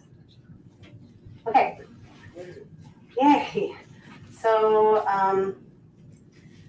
this is the application for conditional use permit for Meyer Market.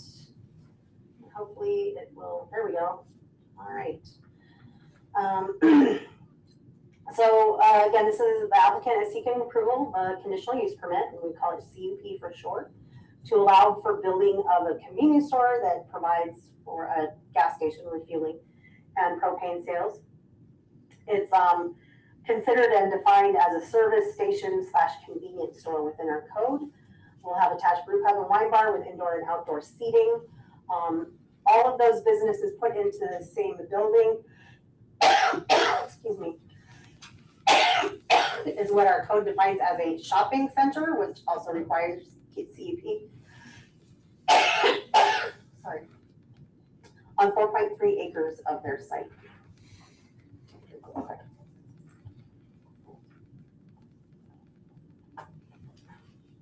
Again, the property is currently zoned general commercial. It is utilized as a single family home site without buildings.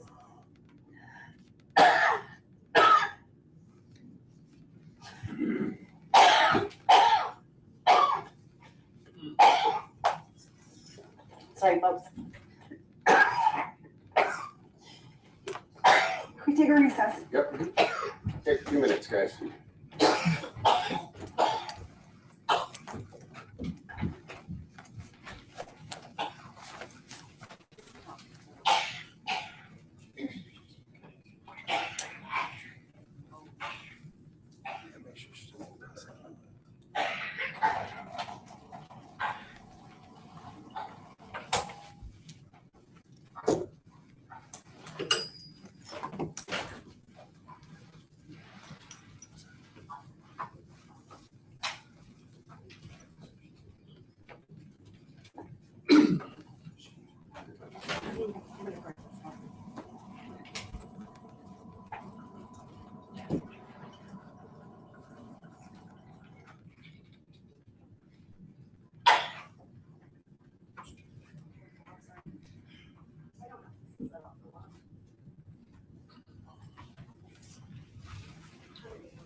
I apologize.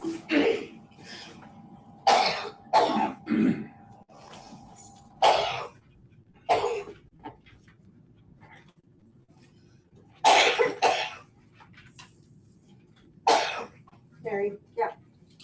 I just want to read the presentation.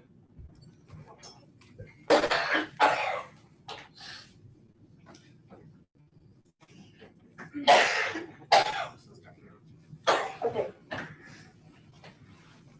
Okay, I'm just gonna go through like Terry does here. The current allowed uses for the principal permitted outright. Do I need to go through all that if it's? You can just say their signatures on the screen. Okay. This is what they could do there right now. Okay, yeah, that is the permitted uses outright, and that's spelled out in our ordinance, and it's spelled out in our zoning. The city staff has evaluated anticipated impacts of the proposal and determined that there are potential adverse impacts to the adjacent residential districts associated with traffic, noise, and glare. These impacts, however, appear to be consistent with or similar to impacts associated with other uses which are outright permitted in the zone in the site. So remembering the site plan that Drew had up there, what she does in this staff report is just states on what's at the north, to the east, the south, and the west. And with that, at the north is the R3 residential, at Lancaster there. At the east, it is R2S residential. This part is the Brookshire subdivision. That's a little bit south to that. You can see there on the map. The south is R2S residential, undeveloped Brookshire. To the west is, like you've seen on the map there where the school is, the C1 and the C2. So this kind of just spells that out in a little chart there. Is this to go forward? Oh, okay, that's a good point. Oh, okay. Okay, so with this conditional use permit proposal review does not include elevation of specific performance standards of Rafter Code 11.5, as the permit is related to the proposed use and is not the final project design. However, staff has included recommendations of conditions and approval to address these impacts. And this is what Drew had said, that he's okay with the 11. So let's see, preliminary review overall project. The city finds a proposal consistent with the code. And so the number 1 is the shopping center mini mall allowed by conditional use request. Request includes a number of commercial storefronts within a single building as follows. The gas station, convenience store, and propane cells. That's where the CUP is required because it's not permitted outright in our code for the C1. The wine bar is permitted outright and the pub is permitted outright. Drive-through coffee stand, outright permitted, just as Drew had said, it's already in the C1. Emerging land use. Now, this one just kind of gives an overview of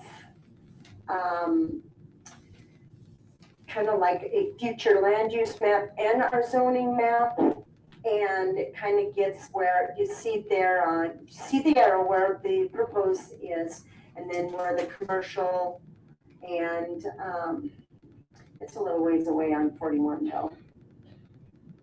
Emerging land use. Not quite sure on that one. Let's just keep going. Okay, this is the analyst, the code analyst that she had read on the other proposal. And let's see. This is kind of just a draft that spells out what she said before, and then she does this in the code and does every individual code. So here it has the same thing, the C1 commercial, and then the CUP is requested because it does not fall into that. So the applicant intends to build a commercial use to help meet the daily needs residential near the location, conditional approval has been requested to allow this specific use. So the fuel station, same thing, it's kind of just same duplicating, needs a conditional use permit. The applicant intends to build a shopping center, which includes a station, convenience store, same thing there. And general commercial district accessory use. This is, I'm sure that once they get established there and they want to put accessory structures are, let's say they want to put up a little shed for storage and that sort of thing. So she's covering this in the code analyst there. The zone district provisions would allow for the uses of any accessory structures for the proposed use. And then, let's see, commercial districts, density provisions, yes, with conditions of approval. That's where it's listed out on one of the 11. The zone district density provision shall be applied at the time of permitting for building/development. Staff has included recommendations, condition of approval to address this. And then shopping center, gas station, same thing there. Conditional permit criteria for granting. So the conditional use application is subject to commission review. And so this is where you guys come into play. The commission must find that the proposed use is in keeping with the intent of the general C1 district. The commission must determine that the proposal is in harmonious within and accord with the comprehensive plan and public utility infrastructure available, existing essential public services. And they kind of discussed that too. A lot of the utilities are in Meyer, and that will be addressed too in the roundabout there. Okay, the proposal is for commercial use within the generally residential area. Where when it was annexed, it was zoned there, but residential is all around it. Yeah, let's see, property to the west beyond Meyer Road is also zone C1, where we've seen on the map. Commission shall determine the central character.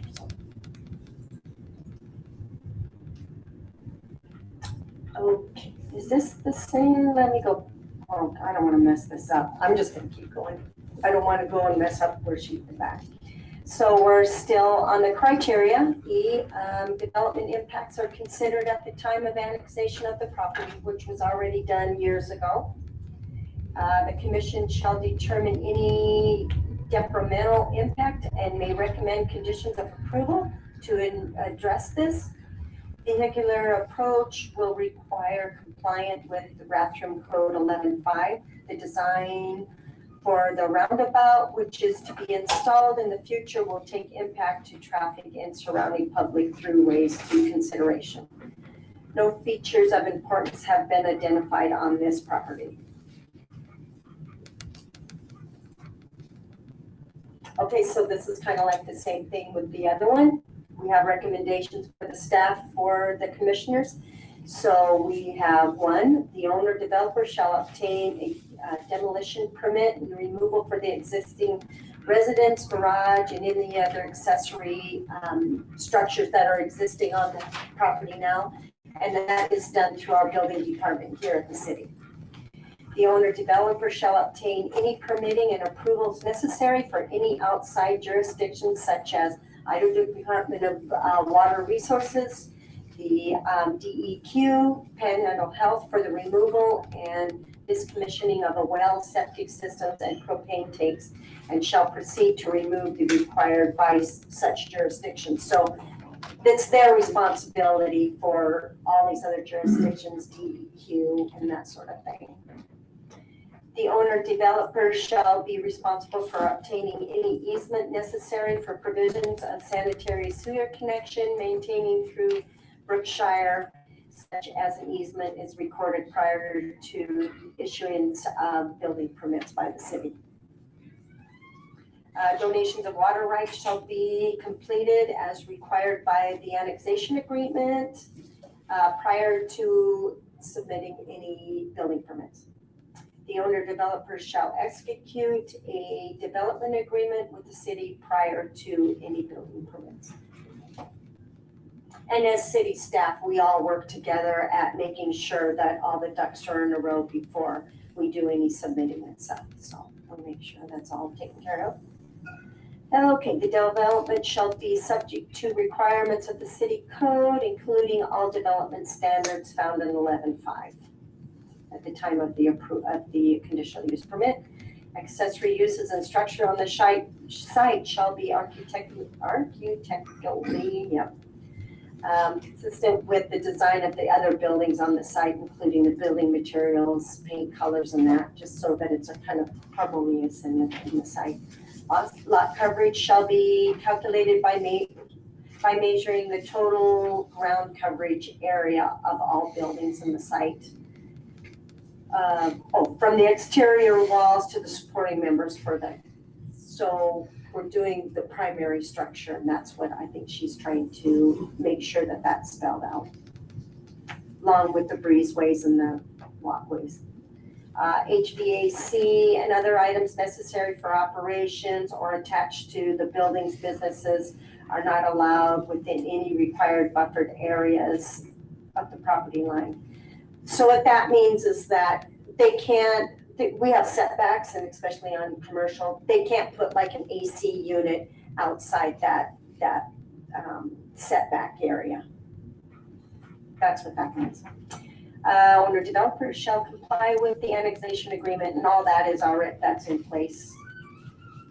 Oh, whoops. Oh, I missed one. Oh, please go back. Okay. The proposed uses must be substantially initiated within a year. Oh, so then they have, once they get this, CUPs have a time frame on them, and they need to start their process within a year. If it does expire, they have to come back and reapply and redo everything. So we do put a year thing on that, and Carrie's really good about tracking those. How you doing? Good, I'm just getting dressed. Okay. Sorry, everybody, I know this is really unusual, but I'm gonna have to step out, not feeling well. The city administrator is gonna come help Mary complete the staff reports, and John, you're doing a great job, so continue on. And I have my phone, if you need me, text me. Okay. Okay. Thanks. Thanks, Carrie. Thank you. Hopefully better. Sorry, guys. The water bottle. It's like, Need your gallon? Okay. Okay. So, here we are with the potential motions. You guys have already had a chance to review these. And I'm not gonna read it because you guys have looked at it and you know what you need to do as far as, like she had stated before, approval. Is it compliance with the codes? Denial, why the denial, and how to get them to where they need to be? You guys got that? Okay, we'll go to the next slide and see what happens. Okay, so at this point, John, you want to continue on with did you have, you didn't have any the things for any of the these comment things for Meyer, did you? Not for this one, Okay, no. okay. I was just scrolling down, looking at the rest of these, shows all the agreements that they signed. More law stuff. The easements. Is there more that I'm missing? My next slide is the I Grace think Meadows. the report we have just has all Okay.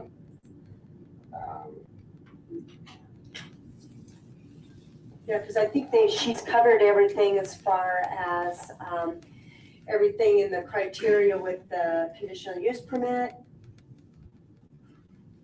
The conditions I just read. So I think it was all covered in that little chart. Yes, there was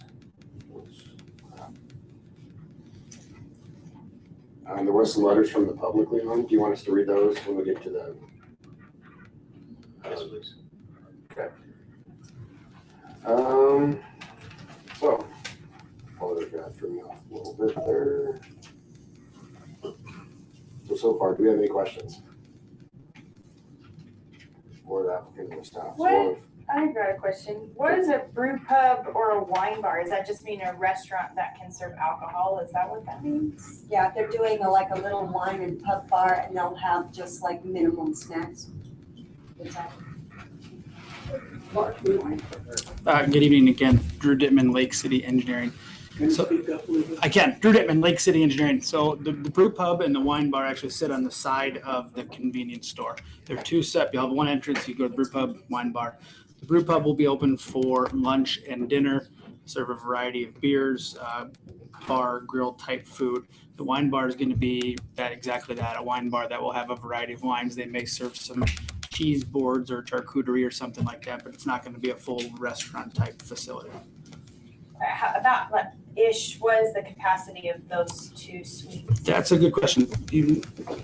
I can tell you the exact size of it. There you go. What have you been? Online. I probably don't have sizes on here. Can you go back to my site plan, Mary? I know I'm asking a lot. Well, if they can follow the arrow here, I'll be fine.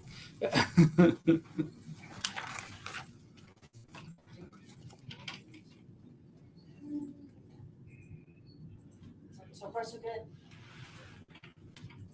Uh-oh. Oh, keep going. Go back one more. Oh. Oh, you're still in Carrie's staff report. Yeah. Yeah.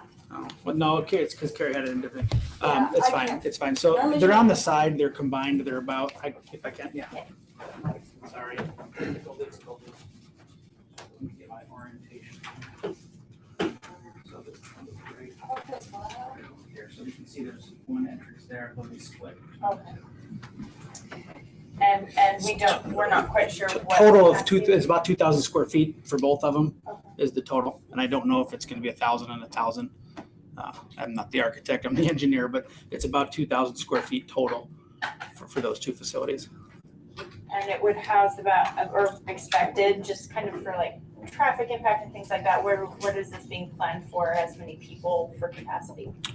So we're limited by parking. So we have enough parking and we've submitted up. Did I break it? No, I just need to Push right in there so I can yell at it.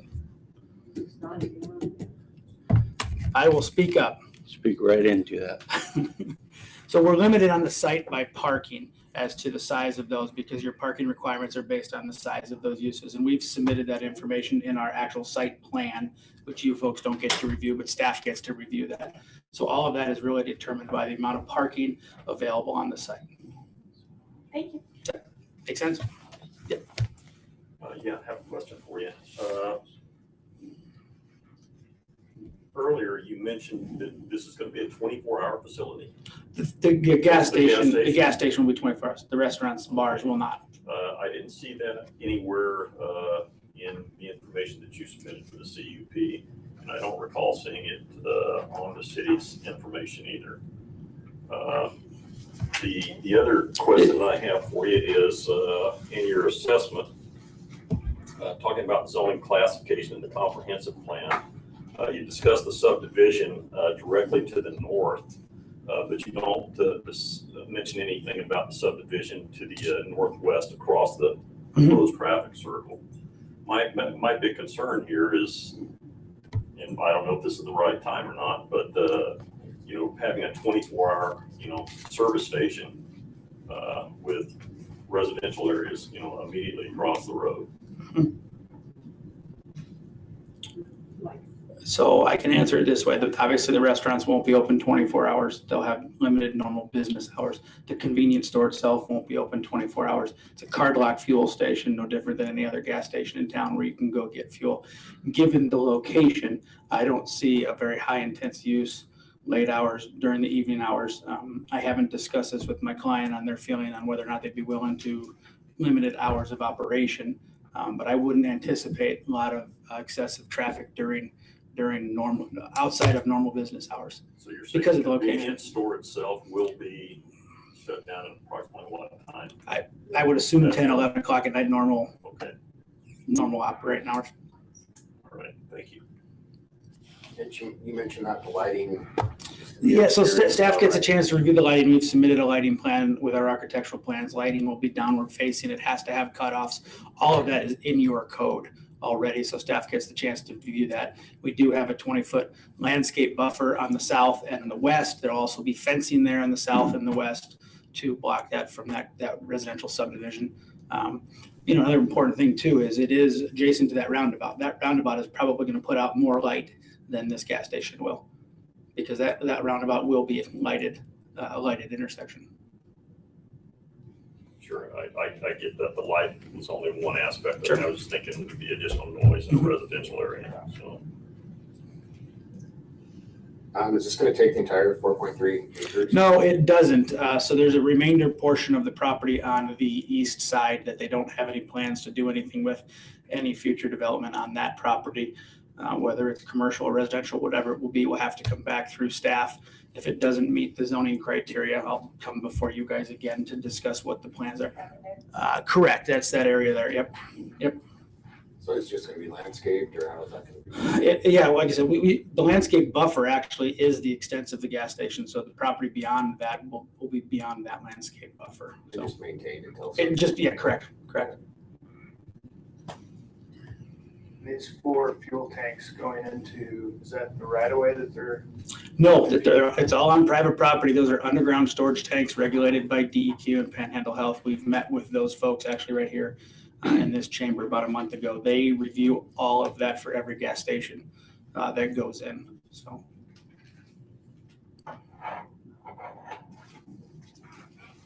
Any more questions for now? Thank you. Yep, you're welcome. All right, so I'll have the public on this. Are there any members of the public who would like to speak in favor of the proposal?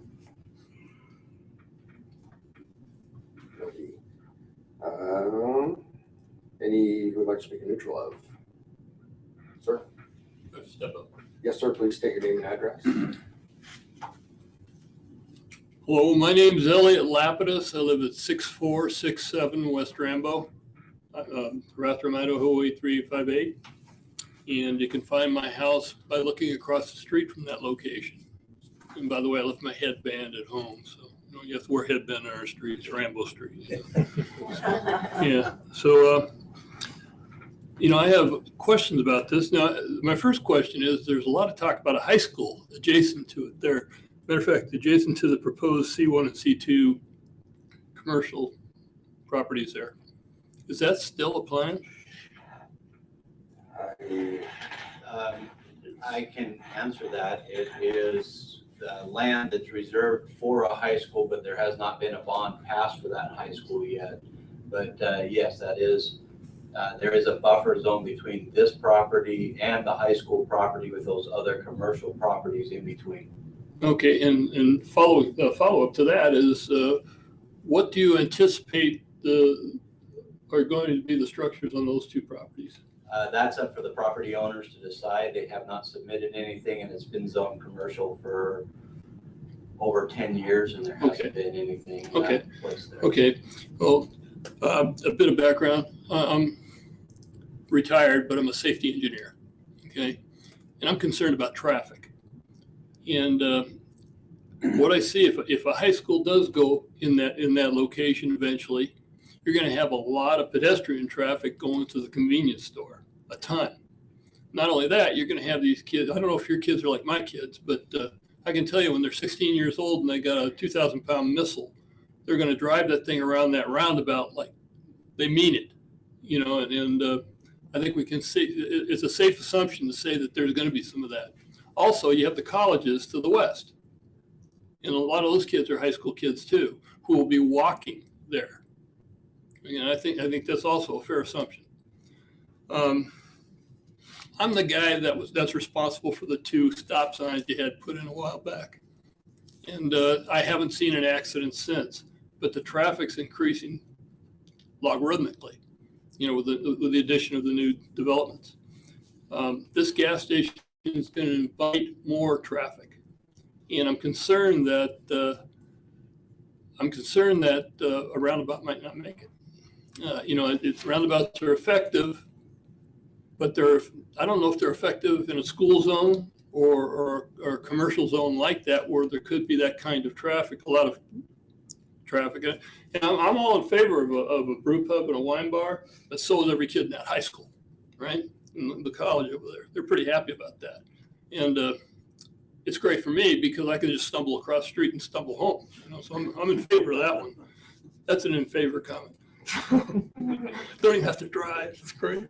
So, but in all seriousness, it's really important to consider the near future implications of this thing.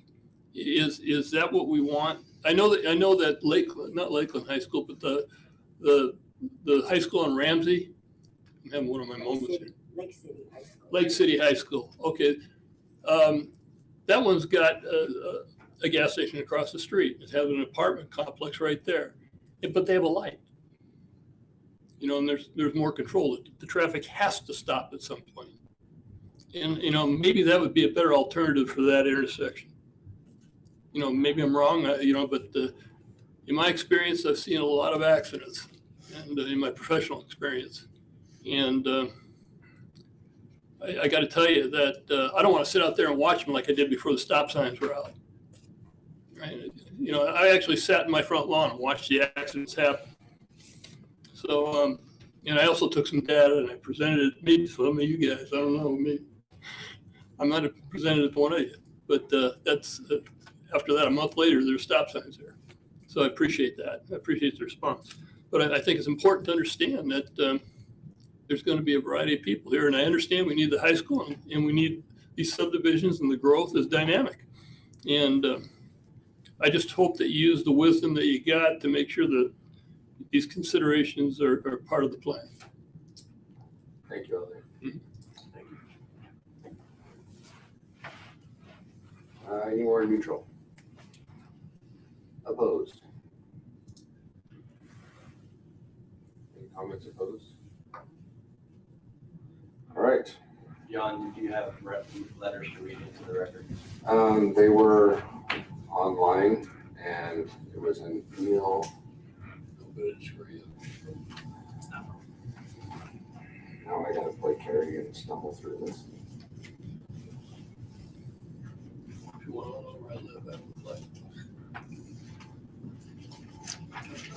Okay.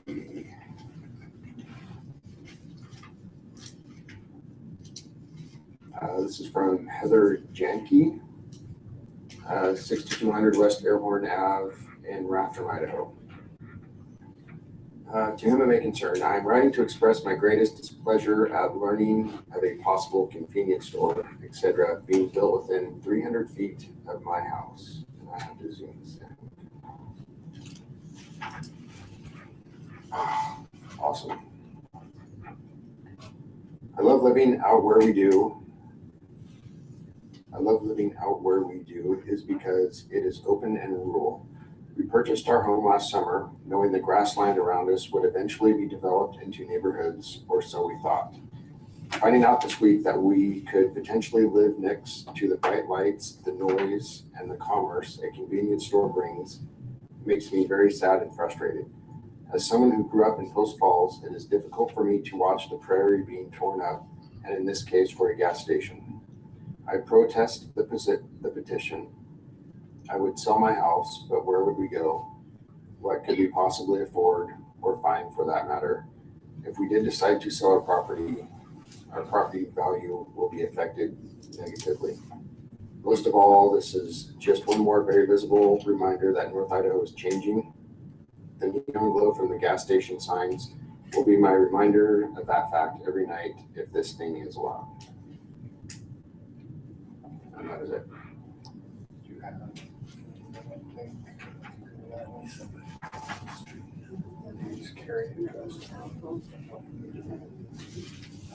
Comments. I think they were requesting somebody wanted a site plan. I wanted a narrative. Okay. Okay. I believe that is it. Okay, thank you.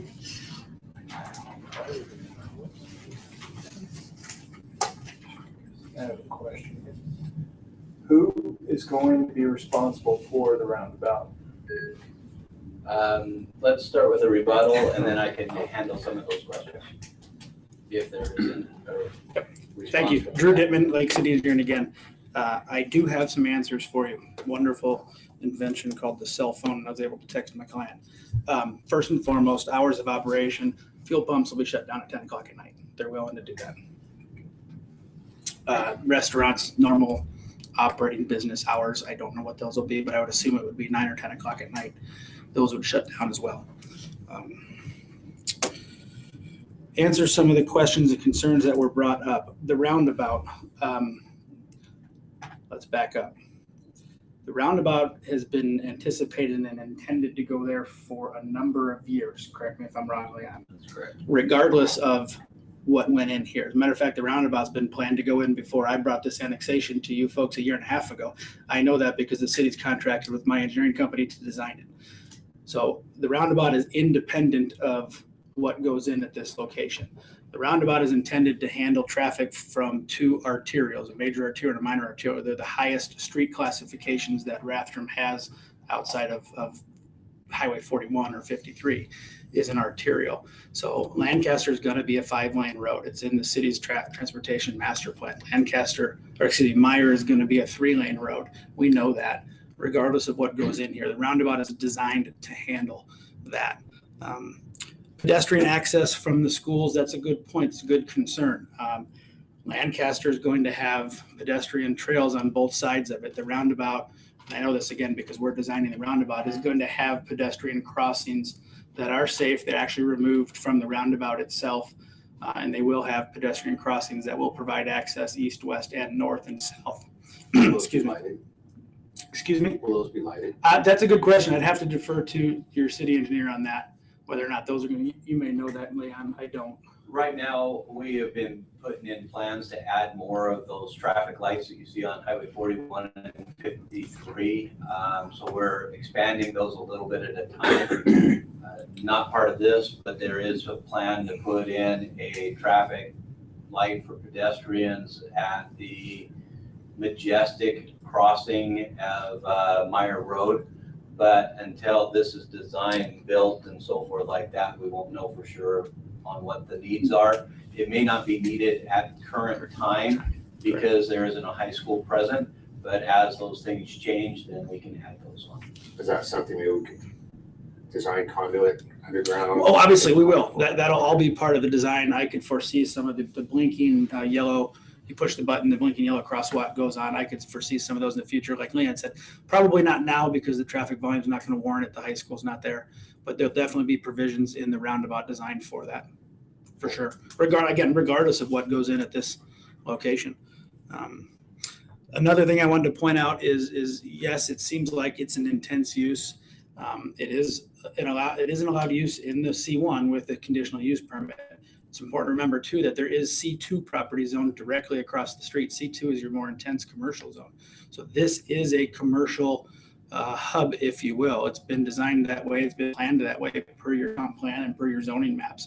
So this corner intersection of Meyer and Lancaster will see some commercial growth. It's been planned for that. Further questions for me? What kind of signage are you gonna have out there? That's a good question. They'll have to apply for a sign permit and it'll be in accordance with the city's standards that are allowed. That'll get reviewed by city staff. I'm assuming you're gonna have a standard gas station sign that's gonna have the prices on it. So. You know, first off, I'm not against, commercial operations. However, do you think your clients would be willing to put the lights on a timer? If you're actually going to shut down, at normal business hours. I don't know that. I could certainly discuss that with them. I could certainly bring that up at city council. I don't know what your sign ordinance says about that, Leon. You might know that off the top of your head. I do not. Yeah. I know the way LEDs work nowadays, you could also just have them. They can dim. Go down to like 50% at a certain time. Again, just my big concern is subdivision on directly north of the northeast. I would envision this if you're familiar, and I know my client's going to kick me for bringing up a competing gas station, but the Maverick gas station located next to Lake City High School, if you're familiar with that, very similar scenario. Actually, a little more intense because the high school is literally right across the street there at that intersection. So you have that type of arrangement, and you've got houses surrounding that. I understand that. I'm just, we always talk about keeping Rathrum with that small town feel. And to me, that's not a small town feel when you continually add more and more light pollution. So. Will there be food processed here? There will be. There'll be the brew pub will serve food, correct? So they'll have all the proper disposal facilities, oil, water separators, et cetera. That's all been submitted on our site plans already to the city.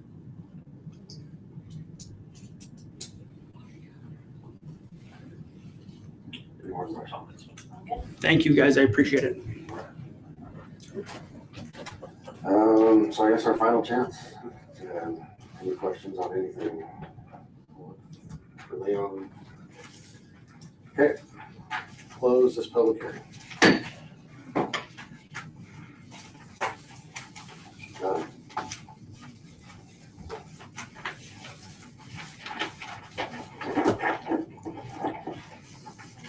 So Leon, my question for you is, are you okay to continue with the other hearings we have as well? Yeah, I'll let Mary continue on with it. She's more familiar than I, but I'll be here to help and answer any questions that I can.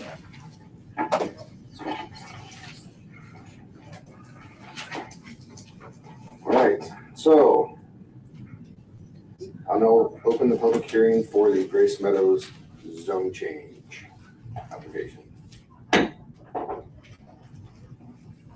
Participating in this hearing are the commission members and staff as stated in the previous hearing.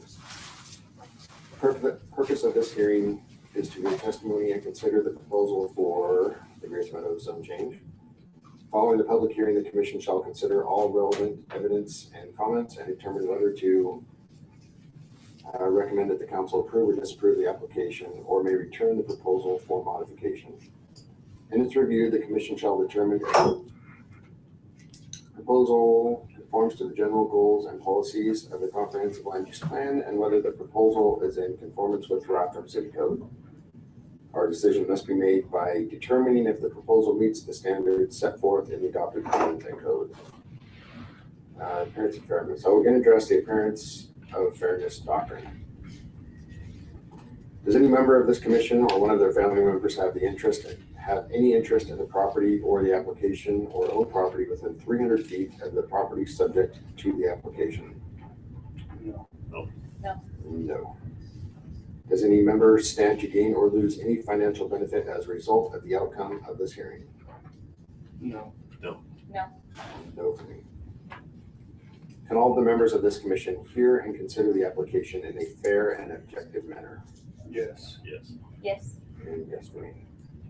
Has any member of this commission engaged in any ex parte communications with either proponents or opponents of the application?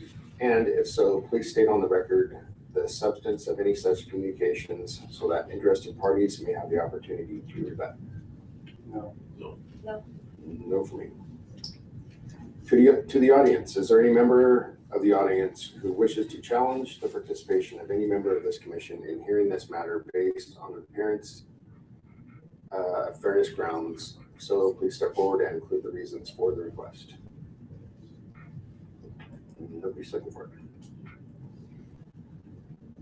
So the ground rules for this hearing and order will be the same as the previous hearing. The applicant will have 50 minutes to provide their presentation, including testimony, then staff will give their report. Following this, members of the public will have the opportunity to speak. And does everybody in the audience remember the rules? This is the first time read. Following public testimony, the applicant will have an opportunity for rebuttal, and the commission members should ensure all of their questions have been answered. After all the public hearings are complete, the commission will have time to deliberate and try to make a determination on the application. I will now let the applicant provide their testimony. The applicant, please step forward, name, address, and 15 minutes if you're able.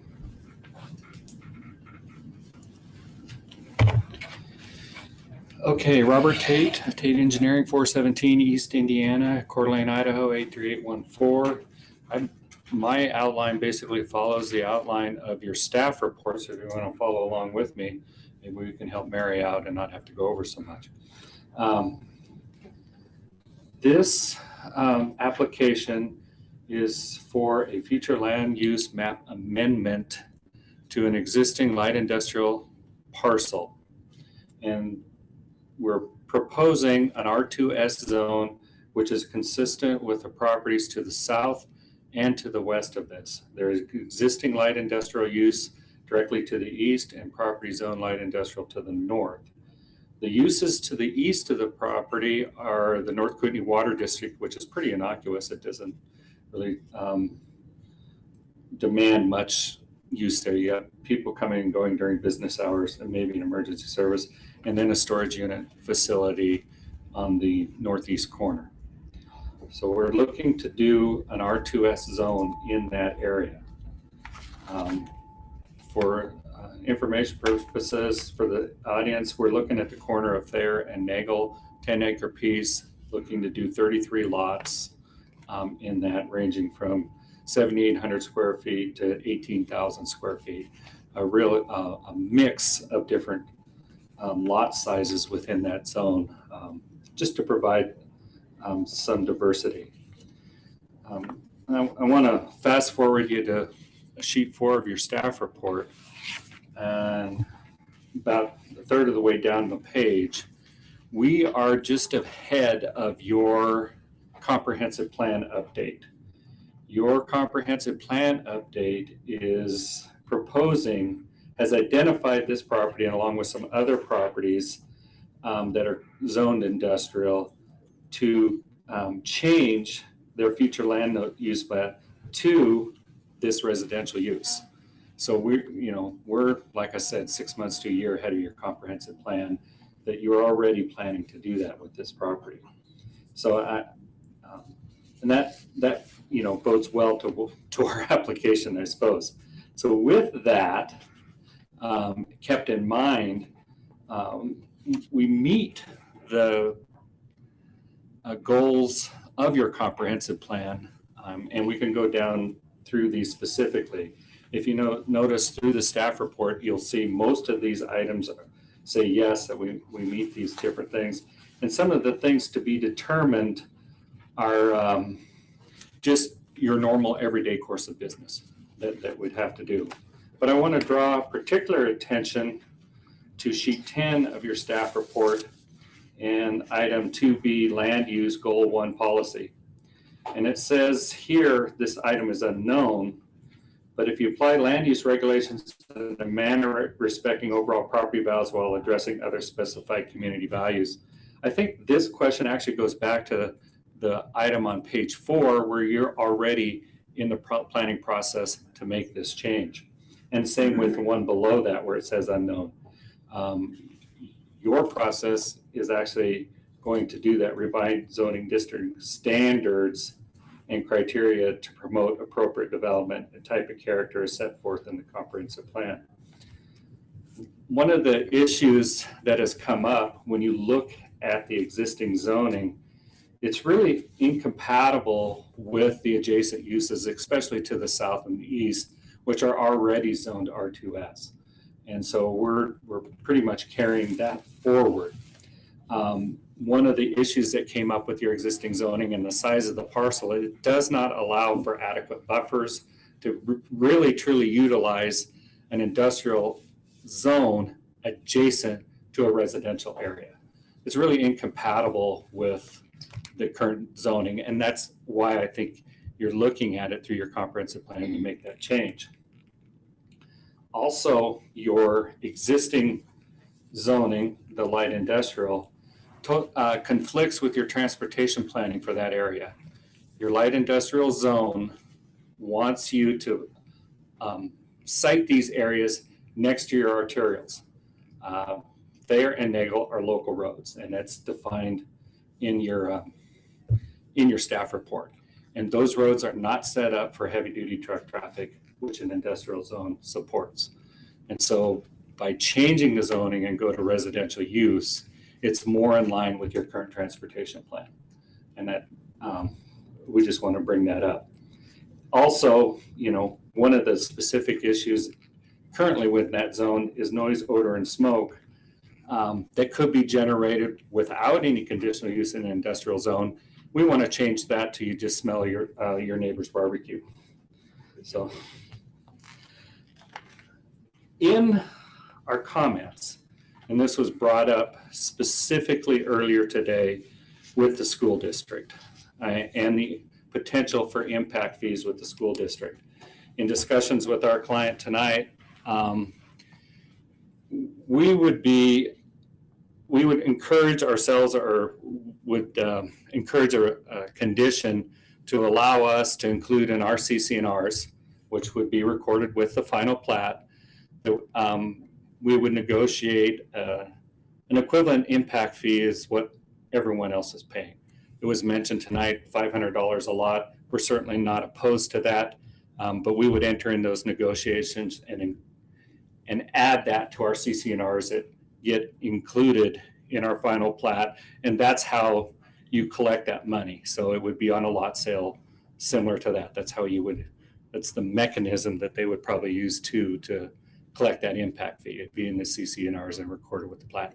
Those are reviewed by staff, so during that final plat process to make sure that that gets done. So we certainly willing to be consistent with providing impact fees to the schools for that. But I did notice that our form letter that we have two of is slightly different than everybody else's. From the school district? Yeah, from the school district. It does not have the sentence in it that we do not support this development. That, if you go down to the third paragraph where that was in the previous, it's not in there. And I checked, for the following one, the hearing coming up, it's not in that one either. So I just, interesting. I don't know the timing of the two letters, but they're different by one sentence. Yeah. Same schools, but yeah. Different schools though. Different schools. Yeah.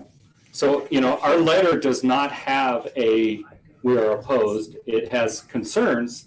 And obviously, we want to be a part of the community and help address those concerns. We do have the standard letter from the fire district providing fire hydrants and all that. That's, I've seen that letter about 15 times in the last 2 years. So it's exactly the same. So, Panhandle Health is the same too. So I just thought it'd be important to point those small differences out.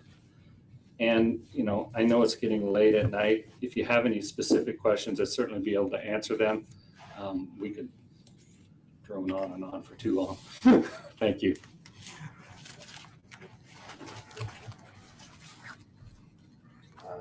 With your staff report now, or? Yeah, we can do that. Let me just add one quick mention. The applicant addressed the fact that the city is looking at making some changes in the comprehensive plan in regards to this. That is correct. We are looking at that. It is a recommendation from staff and basically for the principles in which the applicant stated, traffic issues, neighboring conditions, being that more residential. There's a couple different areas that we have looked at to make recommendations that will be in the draft comprehensive plan. So I do want to make note that we did make those recommendations to the comprehensive plan that will be coming before you within the next month or two. Okay. Mary, do you want to go through this, or would you like me to? Go. All right. So again, yes, the applicant is requesting for approval of amendment to the City of Rathram's future land use map. This process needs to be done in order for a rezone to be done, all right, so that it matches with the comprehensive plan. Without the future land use map being changed first, then it would not comply with the comprehensive plan. Therefore, we've got to do the future land use map first. The surrounding areas, that, as the applicants noted, is industrial to the north and the east. It's residential low density R2 and R2S on the south and the west. The property is located on the southeast corner of Nagel and Thayer. so that you're aware of where those locations are. The purple is a light industrial zoning right now, and then the yellow, which is on those other sides, are the residential zonings in the future land use map right now. The current property use, basically it's not being used at all, but the current allowed uses that are permitted are any commercial, C1 or C2. It could be a fuel storage facility. It could be all of these different things. Electrical contractors, excavation, freight hauling, gas and natural gas storage facilities, and so forth down this list. That's what is currently allowed as an industrial use. So all those things would come off the table and it would be made residential. If the future land use map is approved and if the rezoning is approved. Again, this talks about the fact that it is industrial. And all of these points were covered by the applicant as well. So in the sake of time, I'll go ahead and defer to those comments that the applicant had. There is some potential motions that has been given to you, either approval, additional conditions of approval, or denial. So the staff is not telling you which way to go, just giving you options. Okay, and that is the conclusion of the staff report.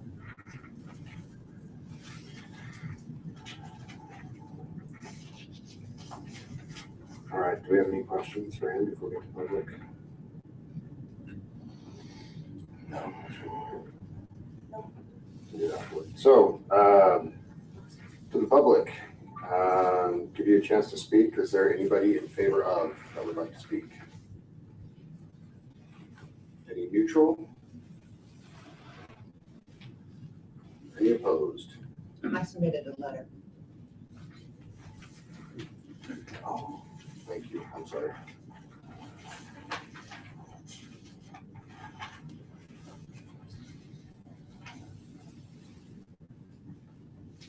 Rob Tate. Weaver.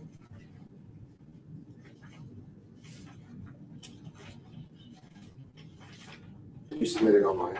Yes, I did. Okay. Virginia? Yes. Okay. And you'd like me to read that? Or I can speak, whatever. I'll be more than happy to read that.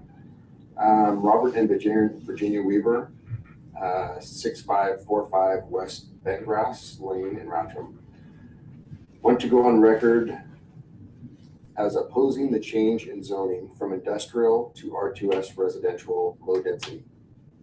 The city has taken enough industrial and agricultural land away to turn into houses. We need parks and infrastructure. I included a copy of page 20 of the Rathdrum Comprehensive Plan showing that the city seeks to build a land use system. So far, in the 22 years we've been here, in which we brought our business here to Rathdrum, I have not seen much progress in a system of pathways connecting the city. The one park over by Majestic does not help the children on the west side of Meyer Street. I certainly would not let my grandchildren walk that far alone from my house. We need a park in each neighborhood for the children to play. This land parcel does not lend itself to a residential area. The bottom of the hill is where water regularly collects from the hillside above. Covering it with blacktop and concrete will only increase the drainage problem at the corner of Thayer and Nagel. Lot sizes for houses should be bigger to allow for on-site parking of your extra toys, especially if your requirements are that they have to be behind fencing. And then there's a small copy of the comprehensive plan. Did I do your letter justice, ma'am? Yes. Okay. Thank you for your comments. Anybody else in opposition?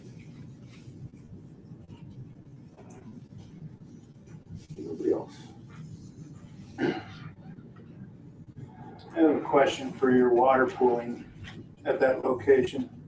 What do you see right now when it rains? Well, what they had to do, because they had flooding in that area, especially on spring thaws, is they had tore it up, taken a part of the sidewalk out, put in a French drain and left the sidewalk as gravel to drain into the dry well that they had to dig deeper.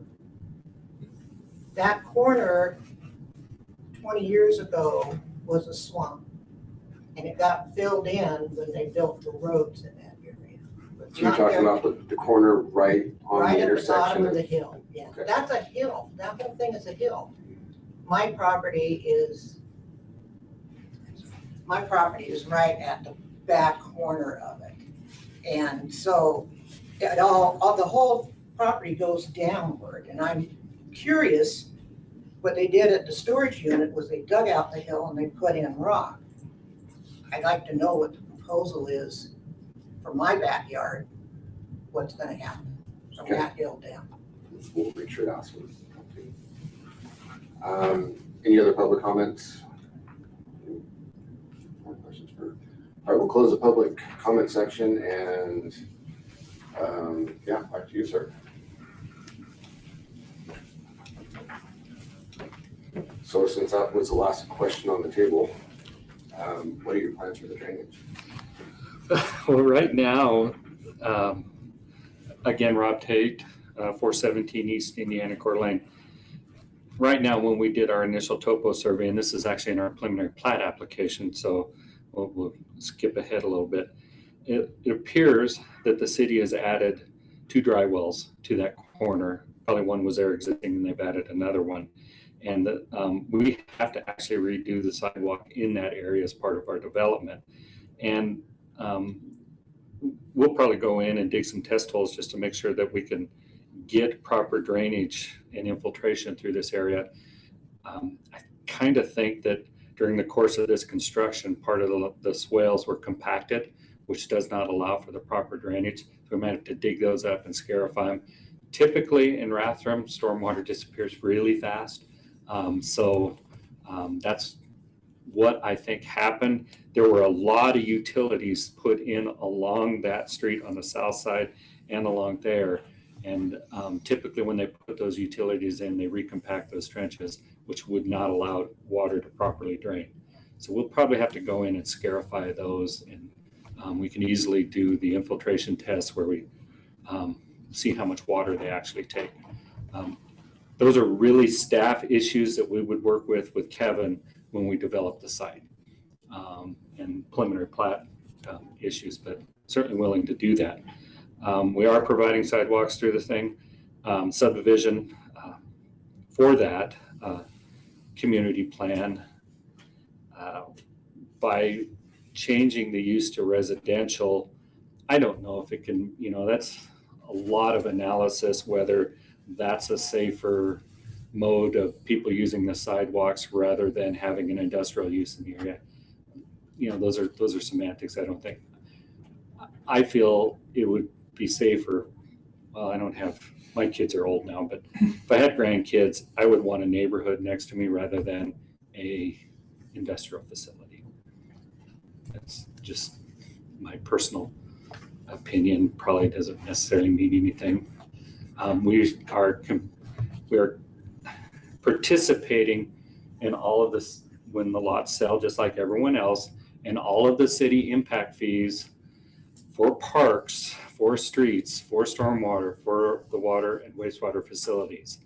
And we had no specific comments from city staff in relation to those issues on both the preliminary plat and the zone change application. So I guess I can pretty much close with those issues. Really quick. So this is kind of, the highlight area is set back a little bit, so that's where the little walking path is, that remains, right? Yeah, the 8-foot path that's along Nagel Street would remain.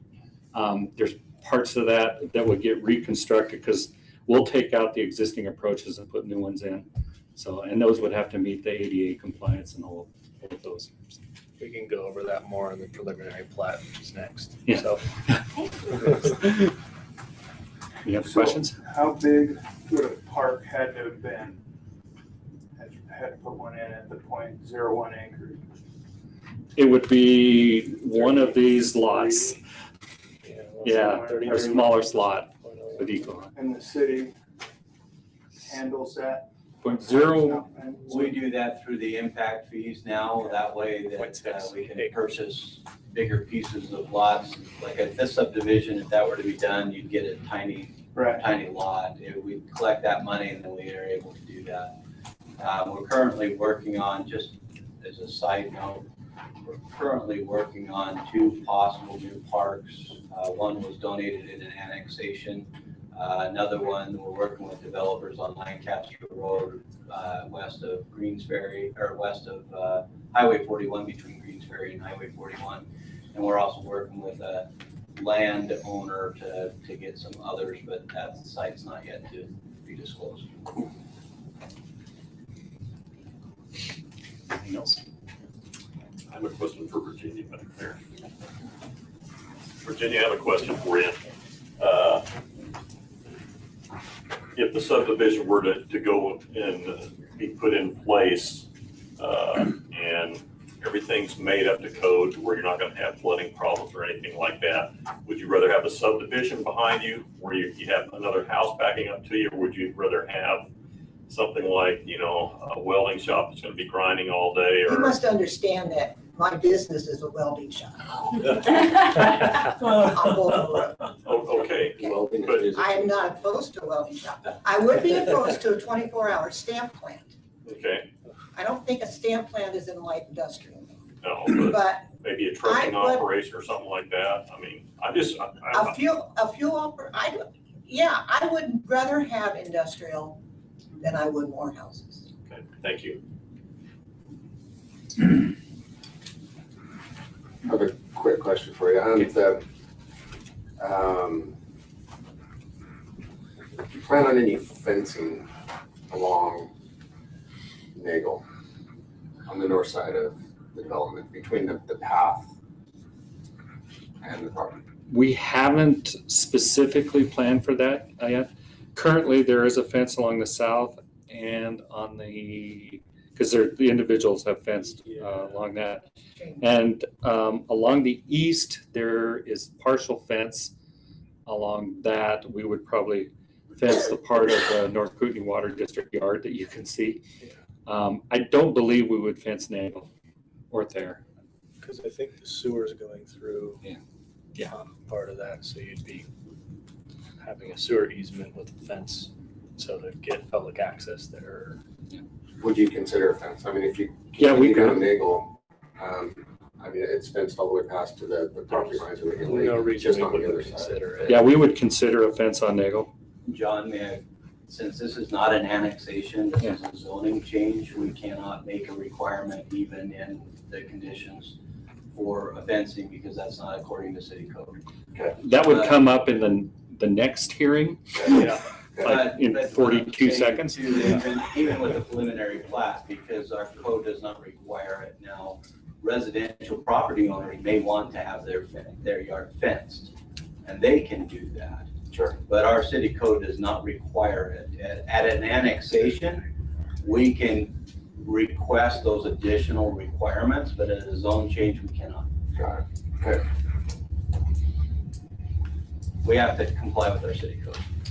Got it. And matching the school thing, I think is great. Yeah, thank you. All right, so any other questions from any of us? Okay, ready for this? Closed. So. Oh, we're back. No breaks.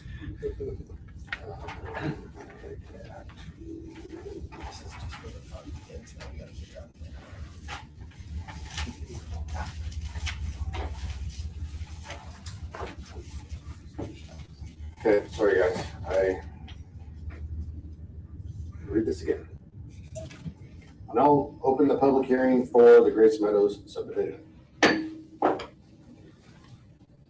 Participating in this hearing are commission members and staff as stated in the previous hearing. The purpose of this hearing is to hear testimony and consider the proposal for the Grace Meadows subdivision. Following the public hearing, the commission shall consider all relevant evidence and comments and determine whether to recommend that the council approve or disapprove the application, or may return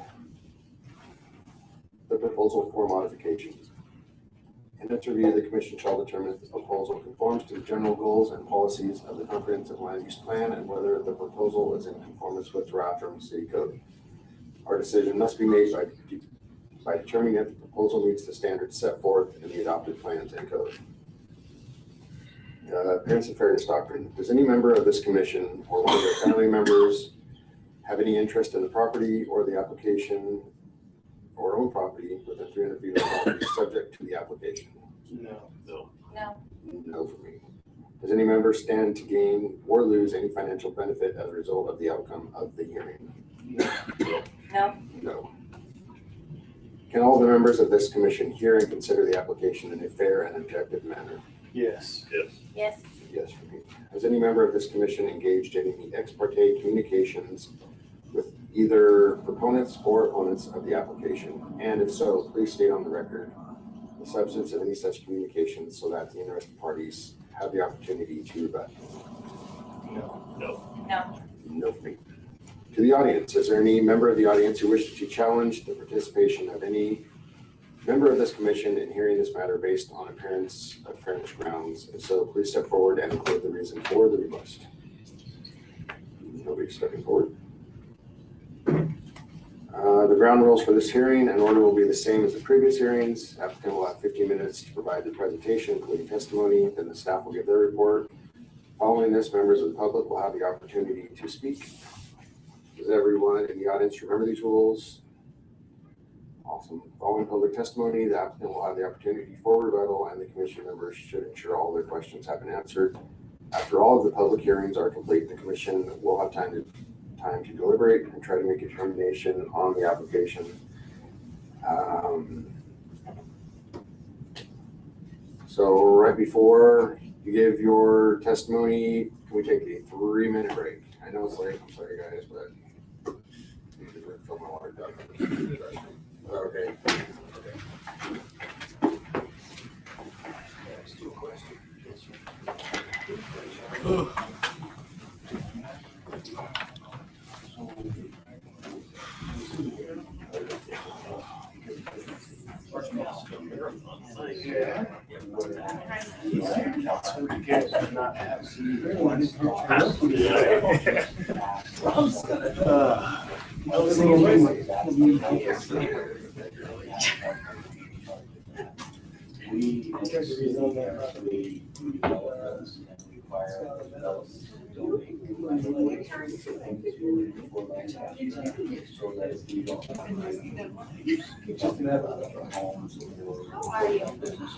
I just asked you the same thing. So as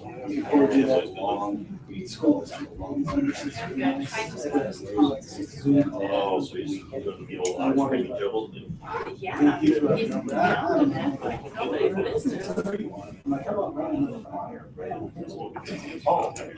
Right, you're on the north side. Your neighbors to the Living the dream.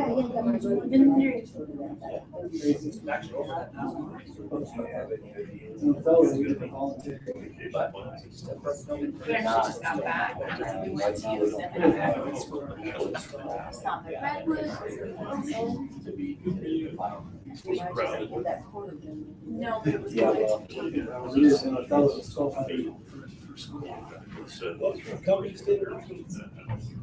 We timed it, was 2 weeks after we went over yes, to require. and we're building it. And school still is. So it's.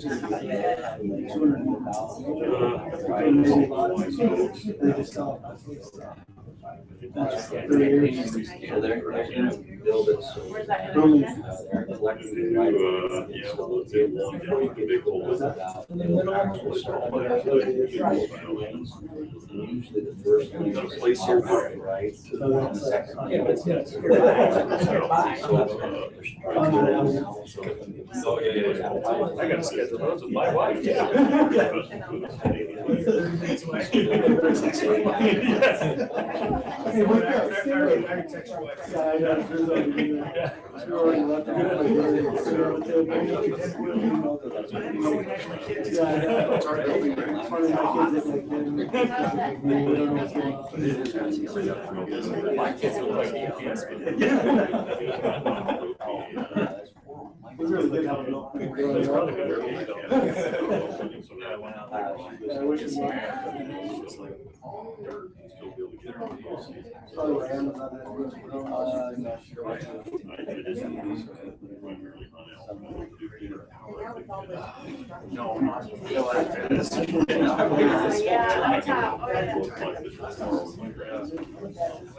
Hey, how are you? I like to lead in the pitch. I do. I didn't think I liked it either, but it's way fun. The guy with the backhoe. You do. Oh, no. Is this like working properties? No, well, yeah.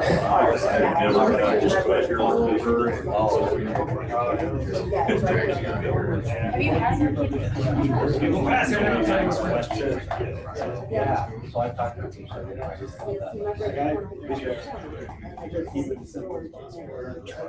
I like when the city gets it.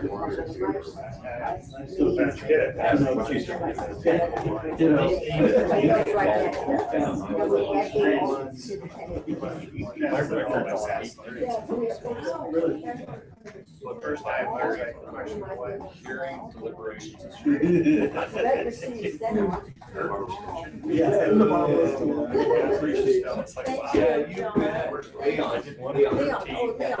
Sorry, I came late.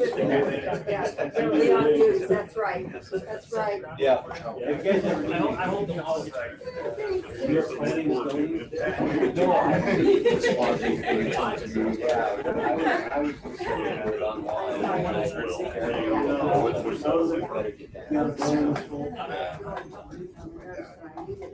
we got all the grades here today. All three. Yeah, I'm the old guy.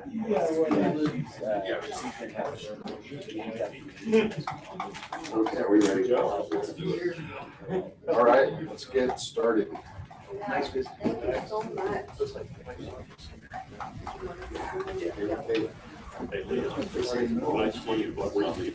Oh, okay. So it's like dirt. Yeah, Okay. we had some dirty skies out there. Yeah, it's hot. Like the old days. I'm just, oh no. Dirt. On black. It was my car wash. Okay. Are we ready? To start and. Yeah, we're such city folk now. Well, I got to start with this story because when John and I first went and looked at this project about 6 months ago, we were driving around town and we were going down Bocal Road, and I told him, yeah, 25, 26 years ago, I designed that sewer that went under 41 for you guys. And he says, funny, I was working for the contractor on that. So 25 years ago, we met, didn't even know it till now. He was a kid working in the ditch for Riverland Excavating. And I was up on the bank looking down, probably telling him he was doing something wrong. But yeah. I know Joe was. Yeah. Joe Rigby was at the time. He was a full-time contractor in this area. Yeah. So not to beat a dead horse, but we were just talking about this project. We're doing 33 lots, 10.68 acres. Obviously, this portion of the project is contingent on the first part going, but we've designed a subdivision, takes advantage of an existing sewer easement to put it down a lot line that we should need to preserve. The vacation process on that is not worth the effort for our part. So it really comes up with a really mixed use lots, ranging from 0.18 acres to 7,500 or 7,800 square feet up to 0.3 acres, which allows within the subdivision a varying level of different home sizes and makes for a neighborhood. It still all falls within the R2S zoning that we're requesting. Additionally, we are looping the water line through the system through an easement, providing public sewer through it, extending the utilities, adding the sidewalks. We have to repair part of the sidewalk on Nagle Avenue, and providing for stormwater development on this project, which would be analyzed by staff. It's really, I don't know, a simple, I would say a fairly simple project. It's one that infills nicely within the city, and like I said, it is somewhat contingent upon the future land use amendment. With that, I pretty much stand for questions because I think a lot of the issues that came up last time, and it's getting late. Thank you. I'm trying to recall from the previously. Go to page 2 of your staff report, which is a really good depiction of what we're proposing. No, I see the plat here. I was just wondering for like your minimum 1.8 acre to your max. What's the minimum home square footage of home and the max square footage that you're looking for? Well, that depends on your percentage of lot coverage, and I don't remember what that number is right off the top of my head right now. 35%. So 35% of 7,500 square feet is roughly 2,200, something like that. That Up would be to the footprint, because if it was a 2-story. Yeah. It would change. Yeah. Okay, great, thank you. And that lot coverage, it does cover decks, covered decks, porches, patios, all of that's included in the square footage. Or, I'm sorry. And accessory structures. Yeah, and accessory structures like a shop or a shed or something. You'd be hard pressed to get a shop on the smaller lots, but the larger ones obviously would not be an issue. Okay, that's all I've got. Thank you. What is our future plan, Leon, for Nagle? Is it? It is what it is. It is what it is. There's not a plan for widening it or anything to that effect, and it's a very short stretch of road, so. It's a nice wide road. Yeah. As is, good. We can actually get some stripes on it someday. We don't like people driving on the road, so. Drag race and wrap them in. Is that what she said? Huh? We can't drag race and Raptor anymore, Lacey? Is that what you said? This town's going downhill. He still does. Don't you hear that buzzing at night? Also slope as it goes down.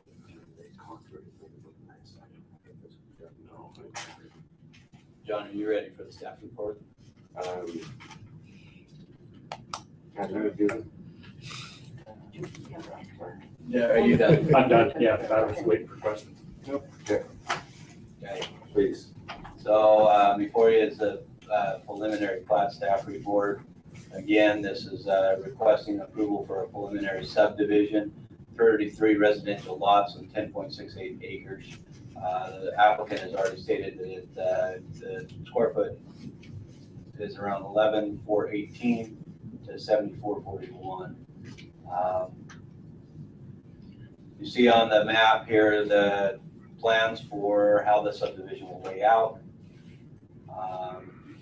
The city staff and public works department has reviewed the proposed subdivision and determined that it can be supported by the city's comprehensive plan with an amendment to the future land use map. And it is consistent with Rathdrum City Code with the zone district change. The applicant will be required to construct the public infrastructure, roads, sidewalks, utilities, extensions, etc. before development, and the individual lots within the subdivision. The development agreement is required and will have to be brought to the for you later on as that is approved.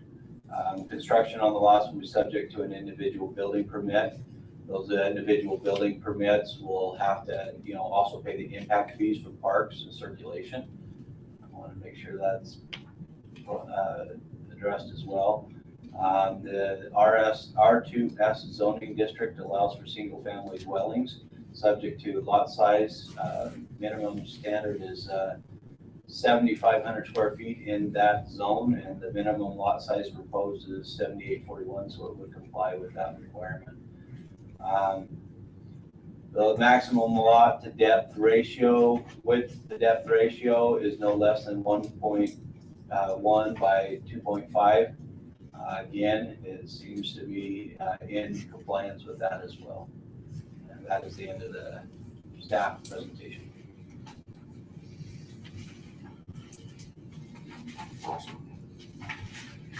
And mind you, this is subject to the approval of the zone change and the future land use map amendment. Public comments? Is there anybody here that's opposed? In favor first. In favor first, sorry. I think I've said it 3 times. Anybody here in favor of? Would you like to speak? No. Neutral? Yeah.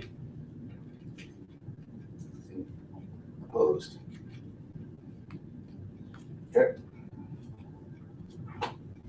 So, final questions for us?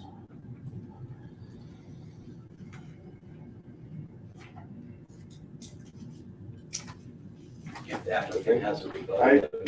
There's nothing to rebut. Yeah. Unless you have any questions. Just making sure we're all absolutely good. I guess it's for you and the city. For snow removal, where is it gonna go?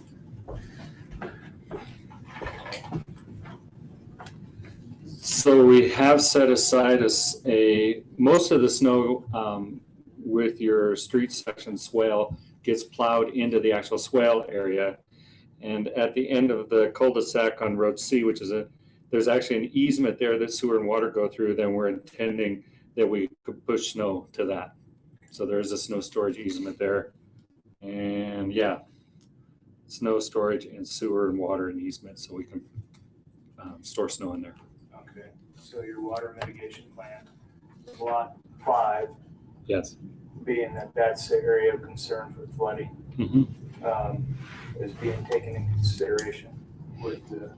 Based on the comments that we've received tonight, we'll undertake some investigation with staff to determine if that area needs some mitigation measures with that, and we'll work with Kevin on that. And if need be, we've got room in that corner, we could expand the drainage with a drainage easement. It's one of the larger lots that you could take it. So. Okay. Good.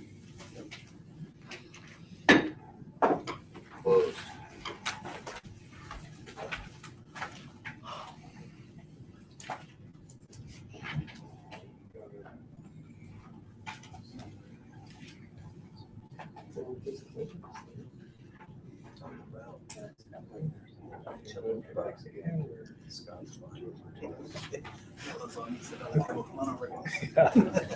Probably calm down. Yeah, I wouldn't go over there right now. Actually, right now, it's probably good. Be my last meal. Everybody's clear. Okay. I guess we can talk about all of that. Action item, Lakeland Landings annexation recommendation for council. That's us. Do we have the verbiage handy for that?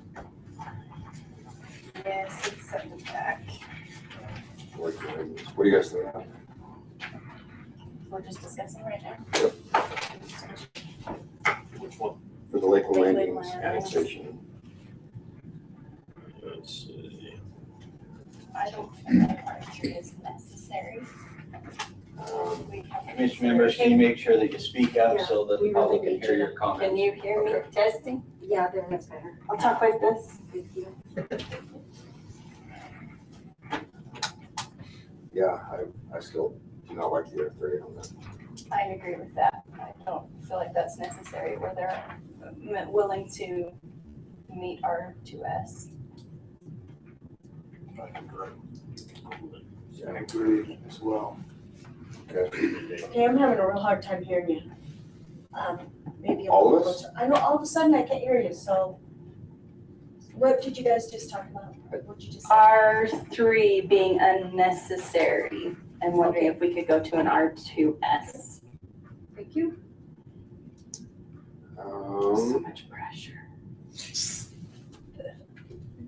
Yeah, I think it was said they would lose 5 lots by going to the R3.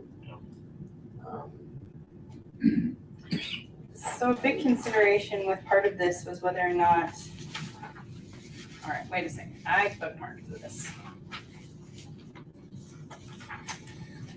The 2B land use goal 2 to avoid annexation except to support well-planned development, uniform boundaries, orderly growth, and the goals and policies of the comprehensive plan.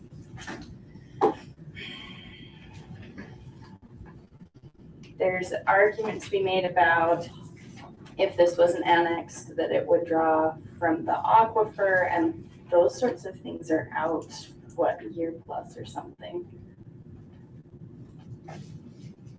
I don't.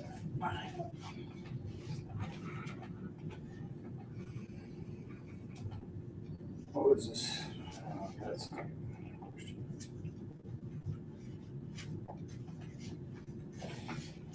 not a question. I would consider R2S modified if need be, but not an R3 for that.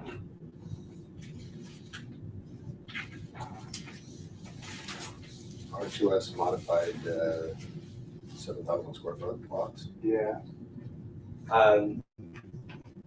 So an R2S is 7,500 square feet. You can modify it higher, but you can't modify it lower. You could take an R3 and modify it to a 7,000 square foot lot, because the requirement in R3 is a 6,000 square foot lot, and the R2S is a 7,500 square foot lot. So you can go above, but you can't go below.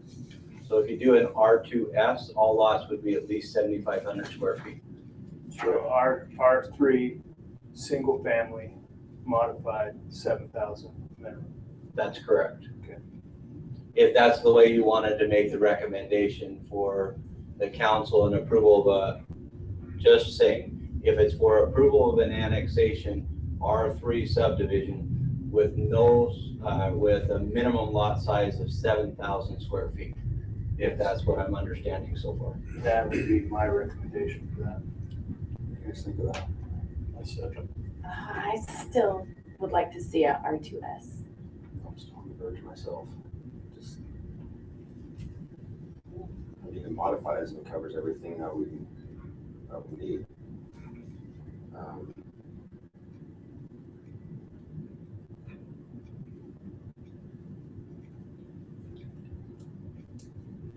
But there's no potential for multifamily. I mean, that's taken off the table. There's never gonna be apartments or duplexes or anything there. Which I think is great. Yeah, that's pretty small, R3. I mean, it's a difference of 500 square feet, but if we want to maintain going forward, it's consistent with what's been done up till now, but we're also as a city really not requiring a lot from developers. I would like to see requiring a little more, recommending a little more. Early on, you did say that they would be willing to go up to 7,500 square feet, didn't you? It just, we lose lots. Yeah. It wouldn't kill the project, but it would help kind of maintain where we want future development to go. I agree. Yeah. That's where I would be too. That's true. I'm okay with that. Anybody like to make a motion there? Do I have to use this verbiage? You can just make a motion saying what you want. I make a motion to recommend to city council R2S zoning along with the staff reported conditions. I second. Okay, I'll take a roll call vote. I just drew blank. Nick? John? Yes. Mike? Yes. Lacey? Yes. Thank you. And the second was done by? Mike. Thank you.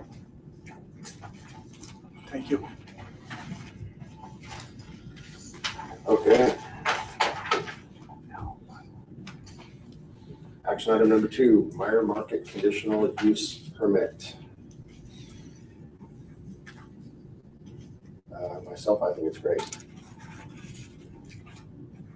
I love commercial. I love bringing commercial into the city.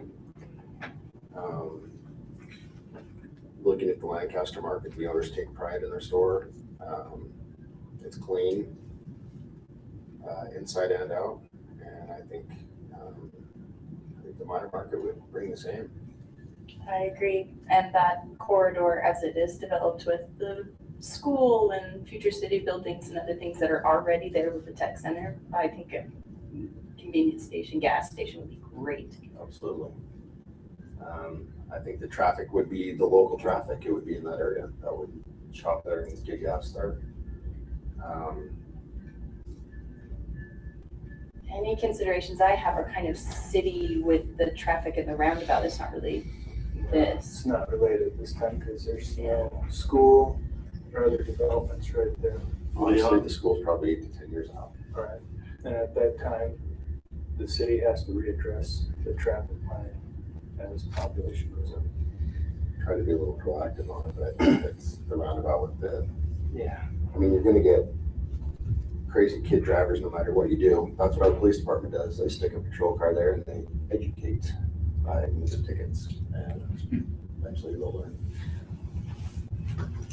It's just that, they said that they would be shut down at 10 o'clock at night. I'm okay with that.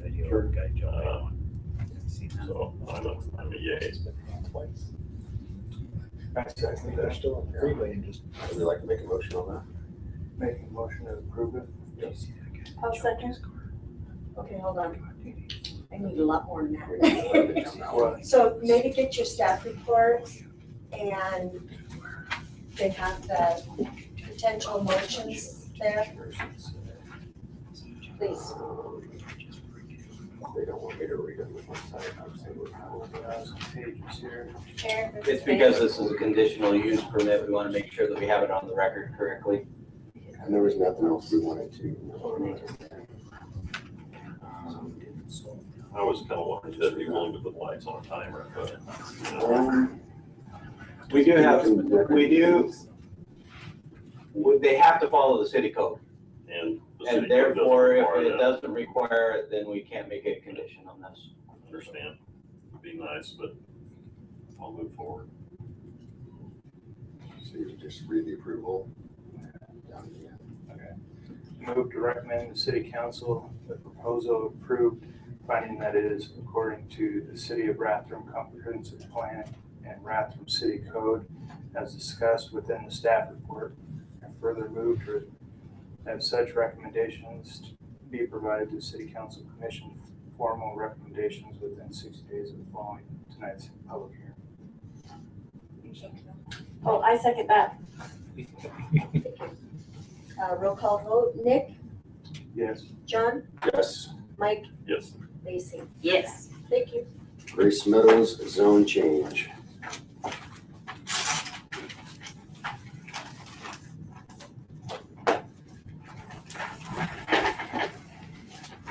I like the idea of getting rid of the industrial and making it residential.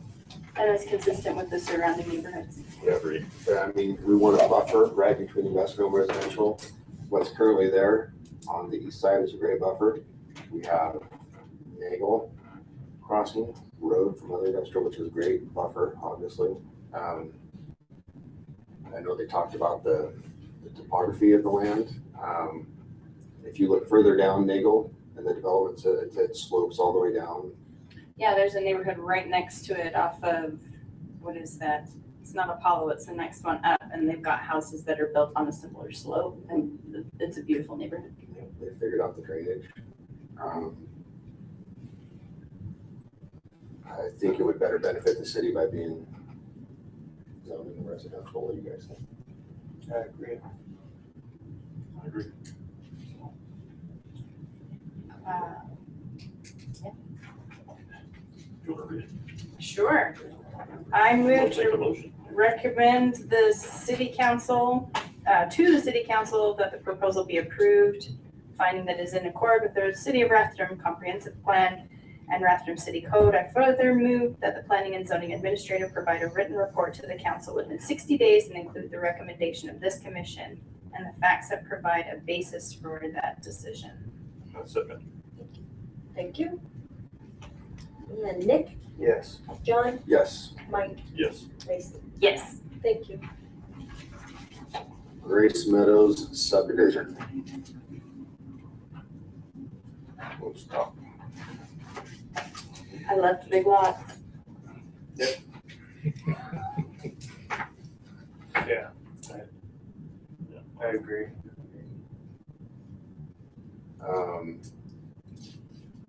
I think a fence would be great if I hope they'd want to do that down Eagle. I think aesthetically it would look great going all the way down there, it flows into the next neighborhood. I would hope they would build something like that.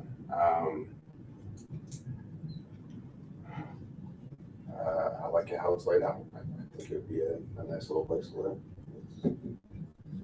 Yeah, it looks like it's laid out nicely. I'm okay with it. And it sounds like they're willing to work with the runoff issue and sloping. I mean, that's obviously you're gonna get that. And the voluntary to the school. Yes, contributions. Thank you. Voluntary impact. That's my bedtime. He's not late tomorrow. I don't expect you there. Yeah.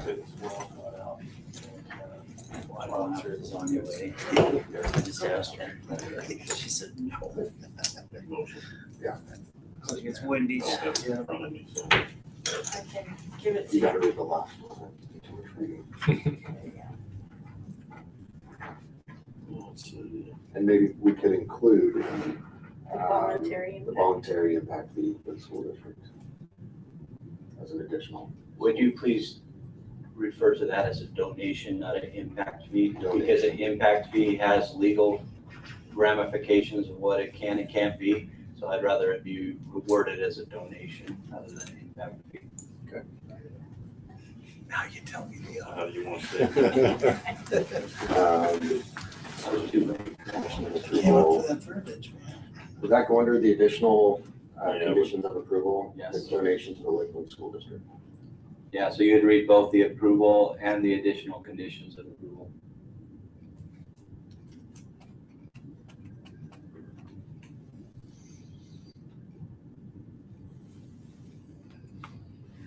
Need to be stated on what the fee is. You'd have to address the $500 per. Yeah, if that's what you want the donation to be, if that's That's agreeable what to you guys have the agreed property upon, owners. $4.99. $99.99. 15 You just put a thousand. 1 in front of that 5. We'd be real popular at the school then. It's not a bad thing. I do want to point out that with that donation is strictly between the developer and the school district. The city will not be monitoring to make sure that that is done, and it won't be able to enforce that because they are a separate taxing district. So when you make that motion and that information, the city council may say that we can't include that into that because they can't force that. They don't have a way to oversee that, but I think it's good for the record. These are upstanding guys, and they said, right? As stated by Leontes. We have future projects, so we're not gonna bail on the It $500. behooves them to be Just like we said, it would be in the CCNRs, which would be reviewed by city staff.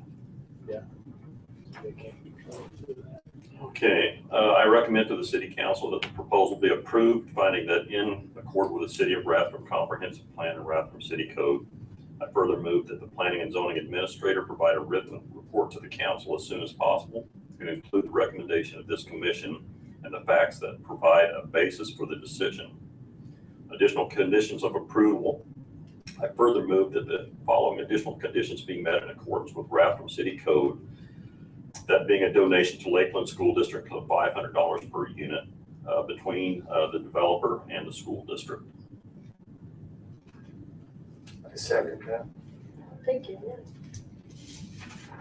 All right, roll call, Nick, Yes. John, Yes. Mike, Yes. Lacey, Yes. all in favor, thank you. Meeting adjourned. Thank you. That's it. It's a good thing the city gave us a raise on this one. You get a water bottle? I didn't get a water bottle. Everyone left. They got their approval, they bailed.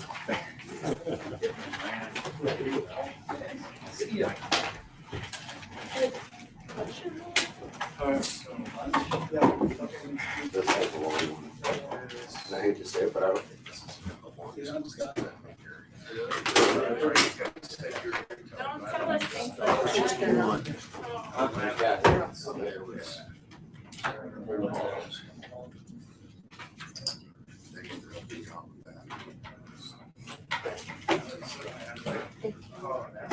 That's what he was talking about. That was good. I'll talk to you, yeah.